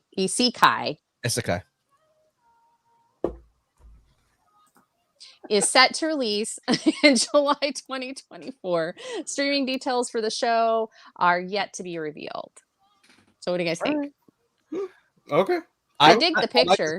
I like this song just because the few projects that I've seen that DC has done in an anime style have been great. So I'm excited to see kind of what they do from here. Yeah, I like there. I think some characters lend themselves to anime, like Harley Quinn, who's on the screen. I think that's kind of cool. I do think the Titans, the Teen Titans, to some degree, also lend Mhm. itself. Maybe like a Young Justice. You could, um, Yeah. heck, even Superman. You could Mhm. really do They it. could do a like almost DC Visions. Oh yeah. Like tell Elseworld stories, Yeah. whether they're connected or not. I like that. That's good. Yeah. Awesome. I think it's interesting. I think it's speaking to the audience of a younger generation of how to youngify DC, so to speak, how to bring this to like the anime generation, you know? It's so interesting. Like I go into the mall because malls are still a thing out here. Apparently. And there's, you go to Hot Topic and it's all anime now. Hmm. And then you walk by these other stores and there's like 3 different anime stores in our mall, like in the Arden Fair Mall. I'm like, what is happening here? Like there's no toy stores. It's all anime stores. Yeah. It's just speaking to a new generation. So yeah, interesting. Good on you, DC. Yeah. Yeah, way to go. Way to, bring the IP to the new generation. There All you right, go. let's keep it going. Yeah. All right. Do we have a release date for that? Or No, Nothing. there's nothing. July Nothing. 24th. Yeah, it There says was- that's going to set July 24th, but the Okay. streaming details are not revealed. I said that. I did say Oh. that. She said that. Yeah, I did. It's okay. I know you don't listen to me all the time. Like my mother, I don't listen to you ever. I know. Well, in your Bombay news, I feel like I'm too white to do this. Keep on back. He bombe. Too white to do this. All right. Anyway, Marvel Studios has been developing a new Black Panther animated series titled Eyes of Wakanda. And That's thanks where all of like the Wakandans live, or in Wakanda. I don't know if you know that. And thanks to Marvel Animation and TV producer Brad Winderbaum, we have some new details to share. During an interview with Men's Health. Men's. Men's Health. Men's. No. I'm just, it's just an odd place to do An interview? Yeah. Yeah. Okay. The producer explained that the story for Eyes of Wakanda is on the sacred timeline and officially part of the MCU. The story follows previous Black Panthers and Dora Milaje members as they are tracking down vibranium artifacts. When previously talking about the development of the series, Winderbaum said, "It's a show we're producing in partnership with Proximity Media, with Ryan Coogler as one of our executive producers. The show was brought to us by Todd Harris, who was a longtime storyboard artist at the company, just like Brian Andrews was, who is, of course, the director of What If. He pitched the show to Ryan, he pitched the show to Kevin, and I, and we were like, oh yeah, let's do it. There is, of course, no date when our eyes will be back on Wakanda. Hey, Shidu, how would Winderbaum say Yabambe? Yabambi. I snorted. Ubambi. Yabambe. He'd be like, yeah, your bomb. That's good. Thank you for that. Oh, I like that we're getting info on Eyes of Wakanda. yeah. I didn't know this existed until now, so Well, I mean, what I like about sounds it cool to me. is that it's Black Panther, Indiana Jones. Yeah. Well, it sounds fun. Yeah, what it seems Yeah. like. And I like that. That's something they don't have in the MCU. Is that they kind of did it with Moon Knight with his character, but they didn't really explore that. They were more into the DID of it. And so, but this is kind of cool. So I wonder if maybe at some point we do see Moon Knight in this. Ooh. Like they go to him because he's got he's found some artifacts, or he knows, like he's got connections on who might know where the vibranium artifacts are or stuff. So I also think we're getting the fallout, like the results of Chad Boseman passing. mhm. Is they know they want to dig into Black Panther and his story, but how do we tell more Black Panther stories? You know, like with that 1943 game with Black Panther and Captain America. Now Isaac Honda is kind of going back in history. I think we're gonna see a lot more Black Panther, but see more of previous Black Panthers. You know, until they figure out how they're gonna like, move the story forward in the MCU. Yeah, I totally agree. Previously in Wakanda. Right. Years ago in so Yabambe. A long time ago in a country not so far away. A long time ago in Wakanda. Yabambi. Yabambi, everybody. Yabambi. Oh my God, it's so Yabambi. Yabambi. Who's you calling Yabambi? All right, we're devolving quickly. Let's move on. It's so humid here in Wakanda. Wakanda. Yabambi. I'm Yabambi in my armpits over here. Damn it. All right. God. Moving on. Thunder news. Oh! As Adam Wingard's Godzilla x Kong, The New Empire is having a strong run at the box office, the director is talking about his new feature film adaptation of the classic 1980s cartoon series, Thundercats. Oh! One thing he wants to make clear is that I'm supposed to say that, Fray. Oh. Who you calling ho? Wants to make clear is that the movie is going to be a love letter to the series. Talking to Comic Book, he said, my version is going to be 100% the 80s version. I've seen the rebooted anime one, but if I'm honest, the 1980s one, that's what Thundercats is to me. And that's what I'd be creating. When I was in high school, I was so into Thundercats that I wrote this 270-something page screenplay, like handwritten screenplay on it.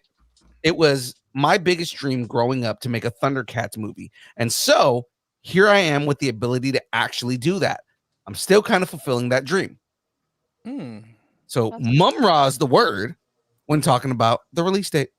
And here I thought bird was the word.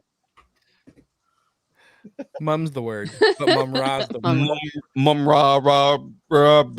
Okay, I lost that whole fucking joke. Okay, so here's what I want to know. What was the little like nursemaid's name? Was Scarf? Was it Scarf? Snarf. That's it. Snarf. They better have. Did you just say Snarf was a nursemaid? Yeah. No. She said Snarf was a nurse. Yeah, that's true. Yeah. Snarf. Lion-O. Snarf. Yeah. I think they're gonna do a good job with Thundercats. I think Masters of the Universe by Kevin Smith is kind of the perfect template to like bring back some of this. Bring back some of this nostalgia content from the 80s. So it honors it connects to it, but it's also not the same exact thing. Just like X-Men 97, it's like it's connected, but it's kind of grown up a little bit. Marginally. But do we ever grow up? We don't grow up. No. We grow up and then we go, I don't want to be a grown up anymore. Right. And that's how we get all of it. I don't want to grow up. I want to be a Toys R Us kid. But there's no more Toys R Us. There's no more Toys R Us. Right. Now it's all anime. In container stores. Right. In Too Big for Your Britches news. I'm sorry, San Diego Comic-Con is really huge now. All right, okay. A documentary film is in development that will tell the origin story of the biggest pop culture convention in the world, San Diego Comic-Con, or as the kids call it, Comic-Con. The film will be released. Hold on, before you move on, honestly on that, anytime that I tell a family member that we do panel interviews at cons, their immediate reaction is, you go to San Diego Comic-Con? Like, no, I've never been to San Diego Comic-Con. Then how do you do interviews at cons? There's a con every week. Yeah, San Diego Comic-Con's not the only one out there. No. San Diego Comic-Con's just the biggest one, is the most well-known one. But right. Yeah. I actually have been to San Diego Comic-Con and worked it for several years. Yeah. SHDU's first Comic-Con was San Diego Comic-Con. I don't remember anything because I was Like I think 9 months old, I think. Yeah, exactly. Shadu was born at a Comic-Con. How? So you call a large pink hospital a Comic-Con, sure. Yeah. Basically in San Diego, all of the hospitals are Comic-Con related. Oh, Just kidding. The film will be based on Matthew Klickstein's book. Why did I want to put an N in there? See You at San Diego, an oral history of Comic-Con fandom and the triumph of geek culture. Why do nerds have to make things that are super mouthy? It's like super mouthful. Because none of us and apparently can't pronounce mouthful. Well, I think it comes down to nerd-splaining, but I'm not going to go into that. I do that because we have an opsis. Okay. San Diegopsis. Make sure you wear deodorant. Comic-Con synopsis. Oh my God, really? San Diegopsis, make sure you wear deodorant. Comic-Con synopsis. And I have to say, James, I really appreciate that because I would have done that as well. The See You at San Diego documentary will follow how a scrappy group of teenage fans, zinesters, illustrators, stoners, hippies, weirdos, bookworms, and science buffs in the late 1960s joined forces with an unemployed 30-something comic fan to create what has now become one of the most influential pop culture events ever. Some might say it is the mecca of nerds, to be honest. Okay. There's a treasure trove of new and old interviews with all of the key players involved alongside special celebrity guests in combination with scores of rare or unseen photos, audio archives, artwork, and memorabilia, including a newly discovered and exclusive cache of more than 15 hours of unearthed video footage from the earliest days of the con. Now, there's no dates that can be seen for See You in San Diego, but I think it's really cool because it has been around a long time. When Shadu and I lived in San Diego, we would hear stories all the time. Like people are like, "Oh yeah, I went there in '73, and this is nothing like what it was," and it just became such a big thing. And I have to say, it was one of the first Comic-Cons I went to. So it really spoiled me for all the other Comic-Cons. And I have to when I go to other ones, I have to mentally say, this is not going to be like San Diego. This is not going to be like San Diego. Right. Because I don't want to have that look on my face like I'm disappointed because, you never know what's going to be the next San Diego Comic-Con. Yeah. That's a good point. So can you know what? tell us? It could even be Gem State in Idaho. April 6th and 7th in Boise, Idaho at Expo, Idaho. Yeah. Shameless plug. Fray, and of course, it will be featuring Sean.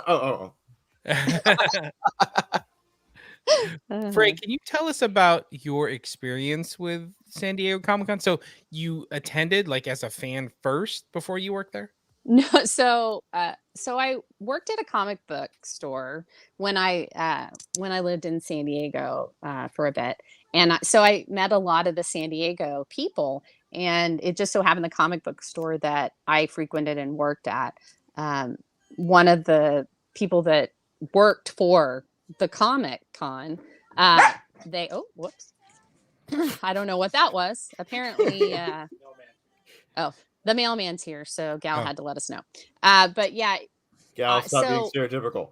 So I'm the only girl working at this comic book store, so of course I got a lot of attention because I'm a girl in a comic book store. And so I got unicorn. So I got to talk to a lot of the people that were there, and one of them worked there, and he was like, "Hey, do you want to volunteer?" And so I actually really stepped into it accidentally and started working exhibitor registration. So I actually got to meet a lot of the exhibitors before they even went on the floor. So I networked the heck out of that. Apparently, I don't know, I was just being me. And got in with some of the DC guys back then that I still kind of talk to. They're not at DC anymore, but I still talk to Right. them. And yeah, so I just kind of got in with everybody, got to meet a lot of the creators, and got told to fuck off by Julia Schwartz and Stanley comforted me. Oh, wow. So that was kind of cool. Ooh, huh. Yeah, I have a lot of Stanley. San Diego stories, like San Diego Comic-Con stories that are just really odd, and like just odd things happen there. You just randomly are standing next to someone, and oh, lo and behold, it's Seth Green. You know what I mean? It's that Yeah. kind of thing. And so I have a lot of stories like that, but I always worked pre-registration. So during the con, I went and just hung out. And people would come up to me and they'd be like, hey, so we have this issue. Can you help us? And so I'd be like, oh gosh, I'm not working today, but let me find someone. And I'd find someone with them. And like, yeah, so it was really an interesting experience. I got to meet a lot of the artists and stuff. That's Phil awesome. Jimenez knew that I was pregnant before my parents did. Yeah, so that was it. I was a big CrossGen fan, so I knew like all the artists and writers from that, and almost got a job with them. And yeah, so it was a weird time to be in San Diego. It was right before like the big, huge push of all the like comic book movies and stuff. So yeah, but it was really neat. I enjoyed it. I recommend people volunteer for Comic Cons just because it's such a cool experience, kind of to see behind the scenes, and I think it helps you appreciate it more. So Yeah, that's awesome. Yeah, that is super cool. I can't wait for you to see this movie. I almost want to like see it with you so you can just pull things apart. Be like, oh, I know that person. I remember that, hall. I remember this. I remember that. Like, oh, look at me. That's me in the back. oh, I don't know if they ever got. Hopefully, I don't know. I'm sure there's footage where Fray was just walking in the background. Probably. Oh, I'm sure. Yeah. Just random Fray sighting. Yeah, exactly. You just going like. Yeah, it was fun. I'm so glad I did it. I'm so glad I got to do it. So that's awesome. Nice. All right, and yeah, I'll take one glazed Big Mac, please. Glazed Big Mac. Yeah. Okay. All right. Sounds both disgusting and intriguing at the same time. Even though McDonald's largely prefers to stand by its lonesome golden arches, they have struck a new partnership that could shake the very foundation fast food is built on. McDonald's and Krispy Kreme announced a new partnership that would see donuts from the latter being made available at participating McDonald's locations within the next 2 years. Interesting. A press release Genius. from the company's notes a successful test period, 160 stores in the greater Lexington and Louisville markets last year.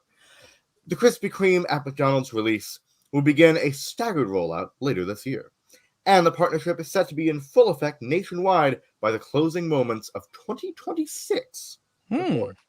As part of the deal, Krispy Kreme's 3 most popular donuts will be available at McDonald's: the original glazed, chocolate iced with sprinkles, and chocolate cream filled. I like 2 of those. Each of the donuts are available by themselves or as part of a special 6-pack or half dozen. Okay. Or what we like to call it, single serving. You know what I mean? A 6-pack, single serving. The donuts will be available beginning with McDonald's breakfast offering and can be purchased throughout the day as supplies last. Every McDonald's will sell Krispy Kreme by 2026. Wow. I'm probably the outlier on this because I know everybody loves Krispy Kreme. I'm not a big fan of Krispy Kreme donuts. Wow. I can't eat them anymore. You are not American. Let me tell you why. The reason I don't like Krispy Kreme donuts is because I feel like they over sugar it. I'm usually somebody who likes sweet stuff, right? I feel like it has way too much sugar. I feel like the dough is too sweet. I feel like there's way too much glaze on it. They glaze their chocolate donuts. You don't need to glaze your chocolate donuts. Oh, yes, you do. No, you don't. You don't need all that sugar. Again, the joke you don't need it, but you want it. The joke that James made a second ago is like a 6-pack of donuts or 1 serving. Yeah, that's how you get diabetes. Yes. Uh-huh. I'm just Take it here's from what's me. gonna happen. I'm not denying any of these things. That's what I'm saying. Take it from me. I'm a fucking diabetic. So it's like, Well, no, so I was gonna say I'm betting they're doing this so they can put like a McDonald's secret, like the secret menu thing. That's the new in thing now is secret menus. Mhm. You could have a McDonald's Krispy Kreme burger as in a secret Exactly. menu. and I've That's seen people all do I that. need. Yeah, Is the, like fair food thing where it's like a Big Mac, but it's the donut buns. Yeah. I've seen restaurants that do that. Like specifically, they get Krispy Kreme donuts and they do that. There was a place in Walnut Creek that used to do Krispy Kreme donuts that would cut them in half and put ice cream in them. You know, like that's awesome. I think that's pretty cool. There's and a like place in doing ice cream that would cut the sweetness too. Like you just get like a good vanilla ice cream, vanilla bean. Mhm. Aaron Watson in the chat. Diabetes. Wolford Brimley has entered the chat.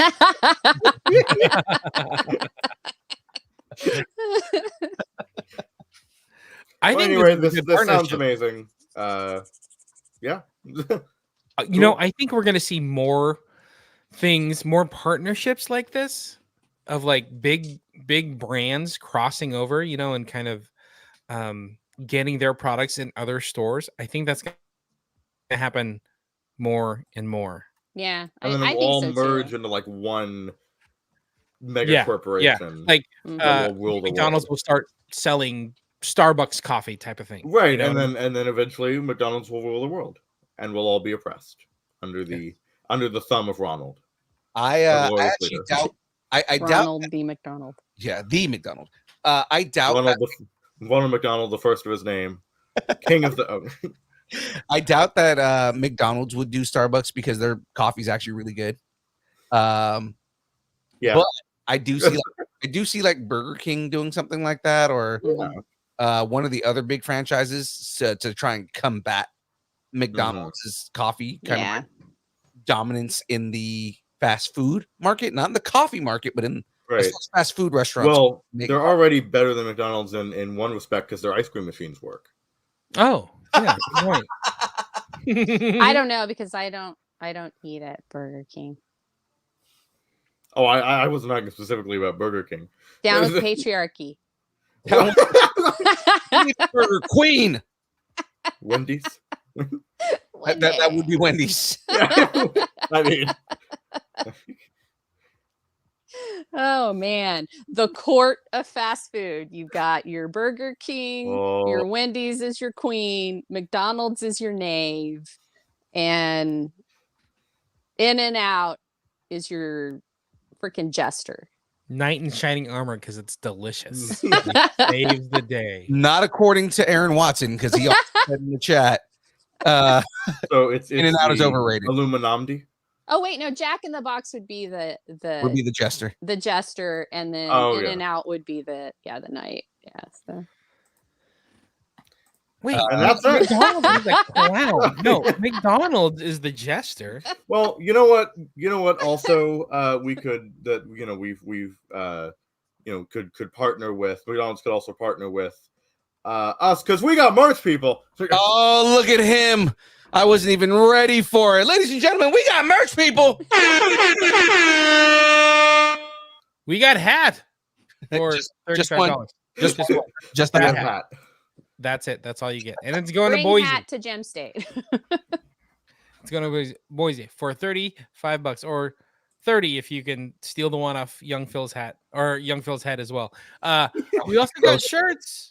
I sweat in that hat a lot. That'd be nasty. Yes, it does not smell good. We got shirts. We got two different shirts. We got the logo shirt.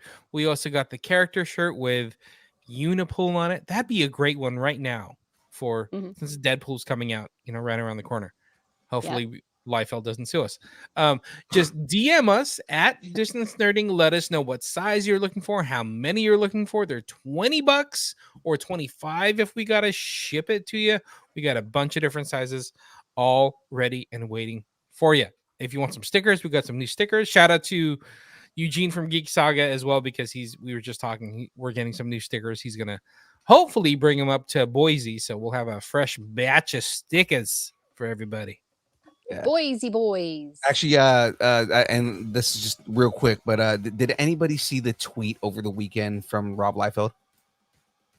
Oh, What was is it about the Deadpool thing where the guy was like, "Oh, he just took Deathstroke and gave him Spider-Man sarcasm, and that's how." And Liefeld was like, tried- "Well, you're wrong about all of that, but okay, you do you." Well, like the whole context of it is the dude was he apparently didn't know who Rob Liefeld was, and he's trying to tell Rob Liefeld what the creators of Deadpool intended with Deadpool and how they created Deadpool. And he was like, well, I mean, considering I'm the guy who created Deadpool, that's not how I created the character, but sure, that's shit that came up on Reddit a couple years ago. Yeah. But it's just like this dude was literally trying to So Deadpool someone was explain trying to Deadpool to the Deadpool explain to the one of the creators of Deadpool. Yeah.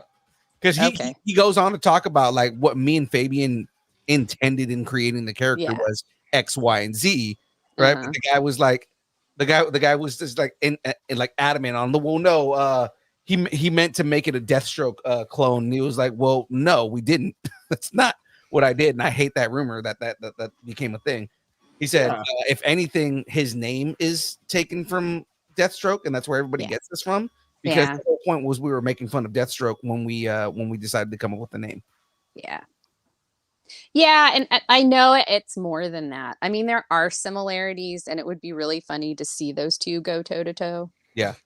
But yeah, I mean, Deadpool's so much more than Deathstroke. I mean, they're literally in two different universes. Yeah, and they are completely different characters. Actually, me and Graveyard talk about this on the build all the time, but promoting another YouTube channel, guys, if you go and check out Death Battle, because we talk about Death Battle all the time, there is a fight between Deadpool and Deathstroke, and Deadpool wins the fight, not because more skilled or anything like that. It's because Deadpool is unpredictable.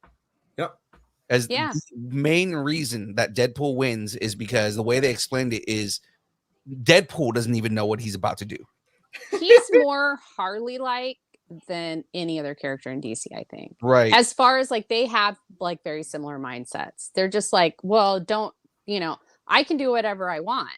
And it's like, no, but that's physically impossible. Don't tell me what's physically impossible. Like, I mean, it's that kind of, it's that kind of thing where it's just like they live in their own reality and they bring others into it, and that's so I feel we do that too. Absolutely. I reject your reality and substitute my own. But it's a reality that has merch, people. Yes, it is a reality that has all of the merch, people. So get your merch today. Let us know, and we will get that merch out to you. We have a request for beard merch. I was just talking to Gray, or putting some stuff in there, some ideas. So I was saying we need a Hypnotoad shirt with just the beard. Or it's just like a fake beard. Right. My beard? You're looking for like merch. $1 for a fake beard, but that's it. Or more like the Obey, like the Obey shirts, the Ferry Corsten Obey shirts with Andre the Giant, right? But it's the beard and it says Obey. Or a beard. It's just the beard and it just says Obey. Well, then why not That's what I'm saying. It's just say beard. They live. I mean, we can do that too. Like the idea that I have is, the merch that he had for Beard in the Chair, where it was silhouette with the beard, right? Mm-hmm. Like get that picture and then start doing our merch with the silhouette with the beard. Oh, that'd be cool. Yeah. Beard approved. Beard approved, ladies and gentlemen. Let's talk about the schedule. So our schedule is going back to our regular schedule starting next week, which will be Mondays, game streams from 8 to 12 on Monday mornings. Tuesdays, the download is going back to 6:30 to 8:30, ladies and gentlemen. This is our last show in the morning. And then Thursdays, the build from 6 to 8, where I build Lego on stream and talk with, nerdy guests and filmmakers and actors and comic creators and all that fun stuff. So come and check us out on the Distance Nerding channel, whether you subscribe to us on YouTube or you subscribe to us on Twitch. we stream to both and come and hang out with us. Of course, the Monday game streams are a little more interactive because you can use the AI and put stickers on screen and be like James and do 1,000 farts in like 2 minutes. It's amazing. Mhm. Yes. Right. Very easy. It's funny, every now and then Jackie will come into the chat and she finally figured out how to use the AI. Oh no. Right. So she'll like type in like different things for the AI to talk to me, like just to talk shit to me while I'm playing games. Yeah. Like you should be mowing the lawn right now. And it's amazing when your wife talks shit to you and it comes out on screen.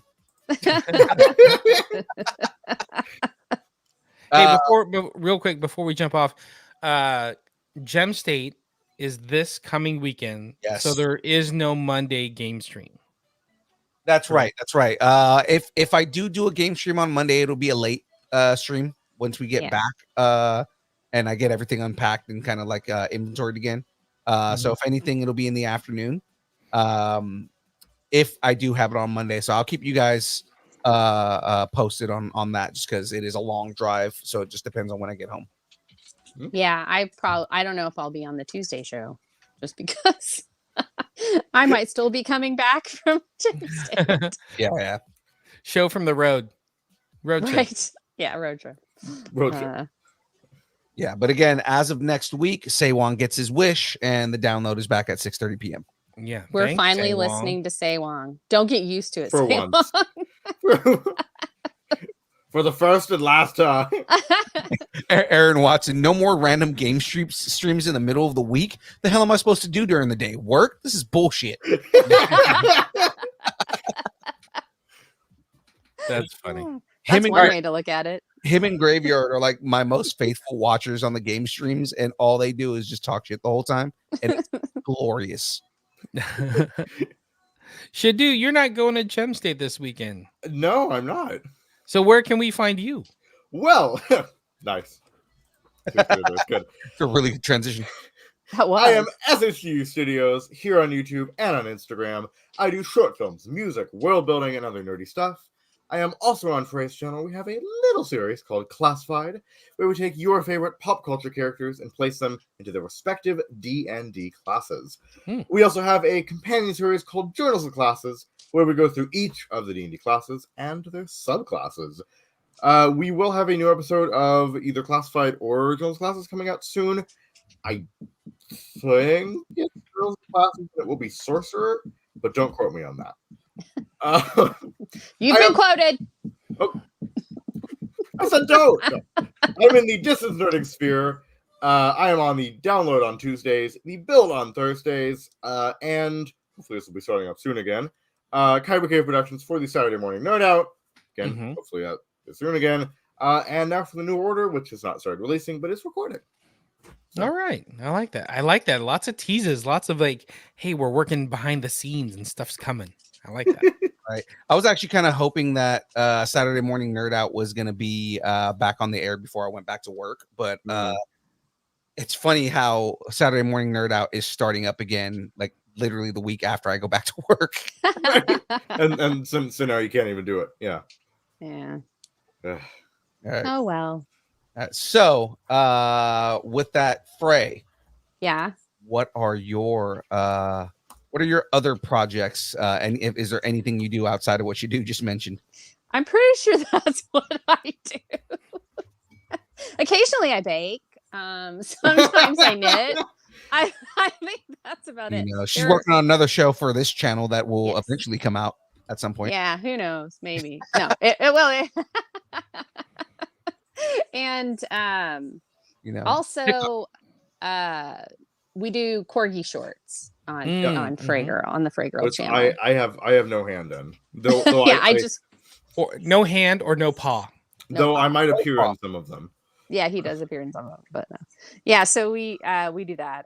I do those. I just thought it was funny that corgis, they're short and we have shorts. So yeah, that's about it. But no, he covered pretty much everything else. So I don't even know. So I do have, I'm going to do starting a new series called Origin Stories, and it's going to tell like some of the origins of characters, but more behind the scenes, like You know, a lot of people didn't know that Blue Beetle actually started well before it came to DC and Jaime. And so I think the first one's going to be about Blue Beetle. And then after that, it's just going to be about fun, cool stories.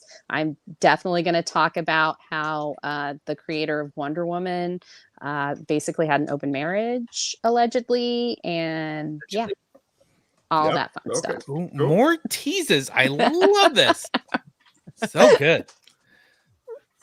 So yeah, I love it. All right. Have something you want to discuss? Tell us what you're nerding out on, and make sure to let us know in the Facebook group, the Distance Nerdington Post. Of course, ladies and gentlemen, if you want to support Distance Nerding, the best way that you can do that is heading over to distancenerding.com. Going to the top of the page, you'll see a big blue button that says buy us a taco, and you can buy us a taco. Join the taco party. You could be cool like everybody else out there that does support Distance Nerding, and it helps us get more prizes. It helps us do more shows and things like that. Speaking of prizes, I was going to put out an announcement on Instagram and Facebook later today, but I might as well announce it on the episode as well. We are going to be doing a giveaway. It's been a while, but I'm giving you guys all month, the entire month of April, to get in on this. So remember that Lego kit, the Batman Batcycle Lego kit that I was talking about for a while that I was going to give away? Well, we never reached the thresholds to give that away, so I still have it. And I haven't given it away. And what I'm going to do is we're going to start up a new giveaway for this, and I'm going to be giving that away. So it is an $80 Lego kit. And all you got to do to enter, there's no purchase necessary or anything like that in this one. All you guys got to do is share, like, subscribe, tag your friends in posts. I'll put the stipulations to it on both our Instagram and Facebook, and you'll get a chance to win. Yeah. Yay. Yeah. And Let's do it. What we'll do is the first episode in open up. The first episode in May, which will be, I could do it on May 2nd because that's the build, but I kind of want to do it on the download. So May 7th will be the day that we give away the prize. All right. There you go. Sweet action. So get in on that. Subscribe, like, share, all of that. All of that kind of stuff, everything right there. Of course, it puts you in a chance to win. It is going to be it's going to be RNG so that everybody has a chance to win. So it's not going to be one of those things where, if you tag the most people, then Have then more you chances. win. Well, yeah, if you tag the most people, then you win automatically. No, it's the more people you tag in it, the more chances you have to win. So that's all it is. And that's going to be it for that right there. So again, details will be coming out later today. All right. Awesome. All Yay. Now, of course, ladies and gentlemen, if you want to connect with us on Instagram, Facebook, Twitter, Twitch, TikTok, Threads, YouTube, Discord, MySpace, Vine, GeoCities, Friendster, Second Life, AIM, Farmers Only, Christian Mingle, OnlyFans. It's only pictures of Aaron Watson's feet and mandals, pictures of the beard, and pictures of James's glasses sitting on a table oh so elegantly, beautifully, sometimes on Aaron Watson's feet and mandals.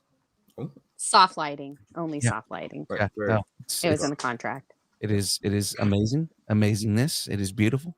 Do not Very tasteful. yeah, exactly. I was going to say, do not take it further than it needs to be. It is the most tasteful thing ever to see James's glasses on Aaron Watson's feet. All at Distance Nerding, and of course, I'm waiting for Aaron Watson to be like, "The fuck is wrong with you, dude?"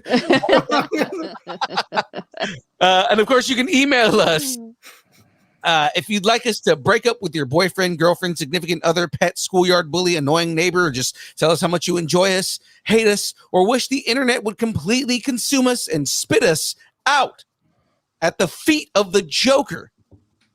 Well, I thought you were going to say at the feet of Aaron Watson, but okay. No, yeah. Let's do of the Joker, Folie, Deux, because Fray hates the Joker. Send us an email at Gist. I could go for like a Krispy Kreme but in the middle there's like chicken nuggets, like a little chicken Ooh. sandwiches, like little mini yeah. sliders. Oh I yeah, just- because I because you can't do like eat Nugget the sliders.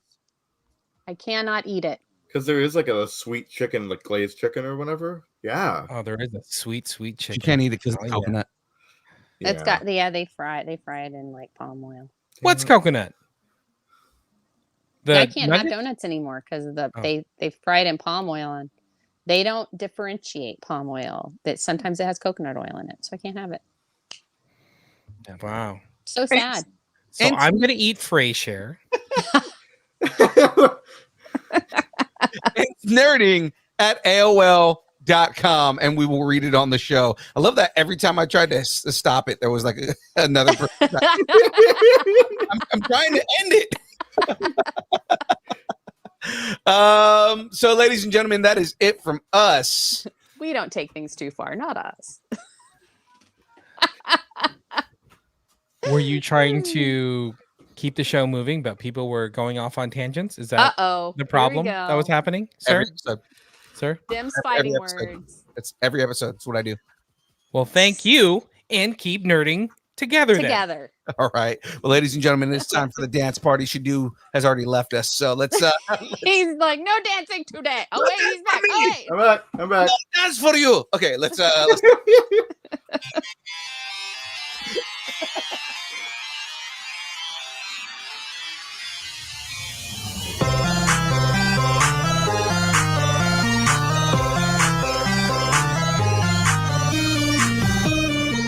Bam! Krispy Kreme burger.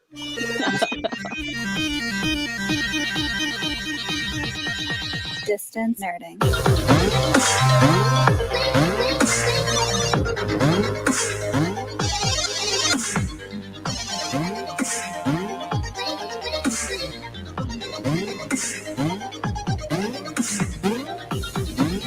Oh, Stan! Stan the man!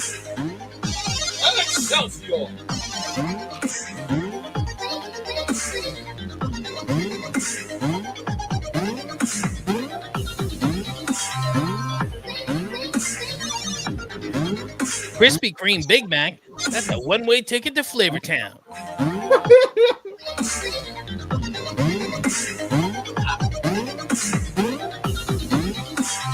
I'll see you in Gem State, Phil. Idaho.